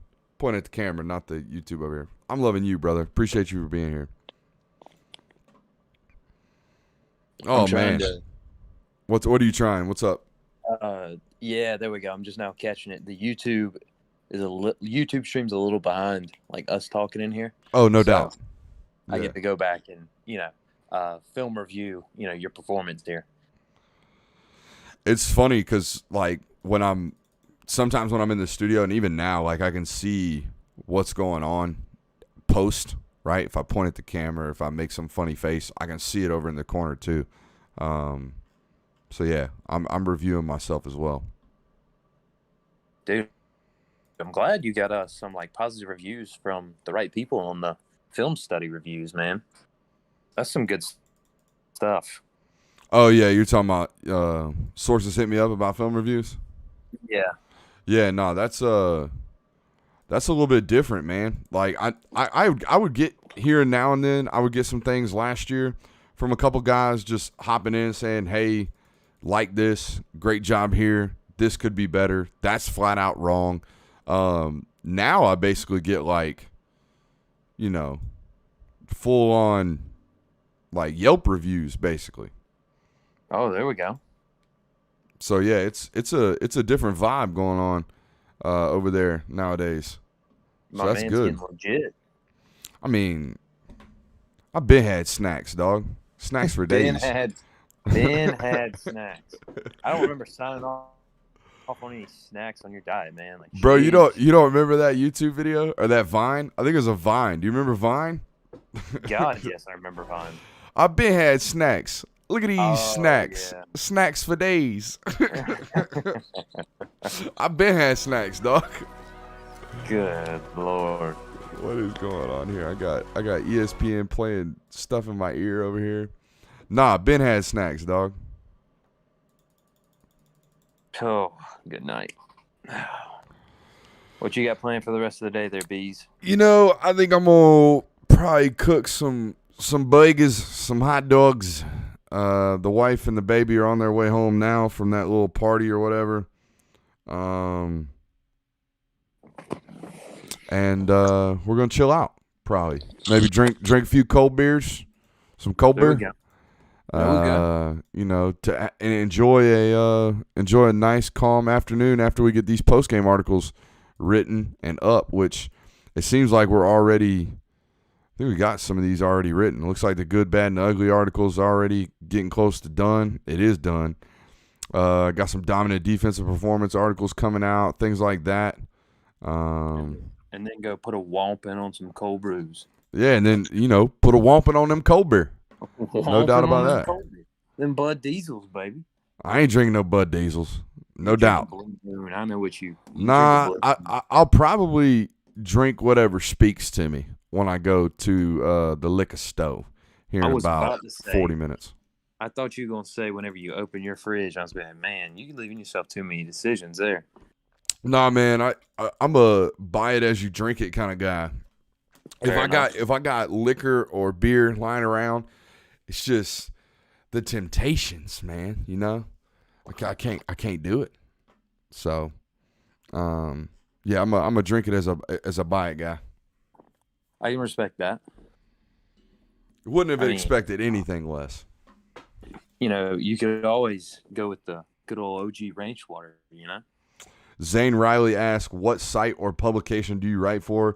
I'm the lead editor, executive, CEO, whatever you want to say, at Dogs Daily. That's an SI-affiliated team site for the University of Georgia. So we cover all things Georgia football. I also have a subscription-based model that we run, which is these guys talking right now. They're the jokers over there on Patreon that's tied into our Discord. So that's patreon.com/Brooks Austin, where we do a bunch of inside information and exclusive content over there. And I don't know. I've never subscribed to any other publication or anything like that, but from what I've been told, it's pretty elite comparatively. Incredibly biased opinion over here. Best $10 you'll ever spend. Yeah, I mean, I would hope that you're biased. That's fine. I used to be a connoisseur of Georgia content, especially whenever I started, over here with your thing. And even when I started with you, I still had 3 or 4 other places I'd go. And now it's just bump all the rest. It's not near as good. I stick with the Brooks Austin gang. So I don't care if I know a bunch of people that subscribe to me and subscribe elsewhere. I actually encourage people to subscribe elsewhere. Believe it or not, I'm not here to take money out of other people's pockets or other people's, subscription model. It is what it is. I just try to provide the best amount of and most amount of content I possibly can for my subscribers and my community. And I'll tell you this much: I have never, ever, ever. I shouldn't say never, ever, ever. We don't have people leave. I'll tell you that much. It's been a slow burn getting people to find our content and getting people to just pay that $10. But once you do, you don't leave. I promise you that right now. Yeah, because the information is 99.8% accurate, and it's before anybody else ever reports it. Yeah, it's pretty elite. We'll get beat on a story here now and then, but very rarely do we. Yeah, we're out in front of a lot of stuff over there. So, it sounds like we got old Michael Durfee over there, convinced us to head over. So shout out to the guys here in Discord now that just convinced a new family member to join the family. So that's great news right there. One at a time, man. We will attack the entire market one at a time. Lilo Pat says, I joined the fam this week. I'm an OG. welcome to the fam there, Lilo. Glad to have you. Make sure you hop into that Discord. Kraken King says, peace out, guys. Yeah, we're going to be out of here in about 2 minutes of game time as well, so won't be taking us long to dip out. It's been a good game, man. Like, not a good game in the sense that it was a competitive one, but it was a good game in the sense that Georgia handled their business. I mean, that's what you want to see. If you're a Georgia fan, you want to see Georgia come out, take care of business like they're supposed to. How do I find you on Patreon? Brett, the link is in the bio right here on the YouTube page. But if you're, in a URL format right now, if you just want to type in patreon.com/Brooks Austin, you'll find me there. $5 a month will get you all of the film studies we do, and $10 a month will give you all the film studies, the main Discord service that we hang out in, and of course, all what we call the Nugs, our inside intel, which we're about at this point over the last, I think, 3 or 4 weeks, we've been averaging, actually since the season started, since camp started, so almost like the last 2 months, we've been averaging 3 or 4 pieces of inside information every single day. Every single day, 7 days a week. There's a load of information over there, including we told you about JT's injury, his lat injury, even before Kirby did to the media this week. So we're pretty on top of it over there if you want to come check us out as we spend the last 40 seconds of this show being an infomercial for the Patreon, which I don't typically do. Like we lead and close all of our shows with a, hey, join us over on patreon.com, but we don't do a lot of self-reflecting here, but I'm glad you guys gave me the opportunity to do it today. As they finally throw a shot into the end zone. Are they going to score on the last play of the game? No, they didn't. Nope. All right, I think we're going to call it quits on that. We got some post-game articles to do, and I've got to go join a Instagram live stream of a guy that's in our family, so in our Patreon family, so I got to go do him a favor. Appreciate you guys for being here. Like, subscribe, do all that good stuff. Come join the Patreon family, patreon.com/Brooks Austin. Discord fam, especially you, Jake. Appreciate you guys for helping boost the content today. It was miserable in the second half. It was much, much better with you guys over here. Appreciate you guys.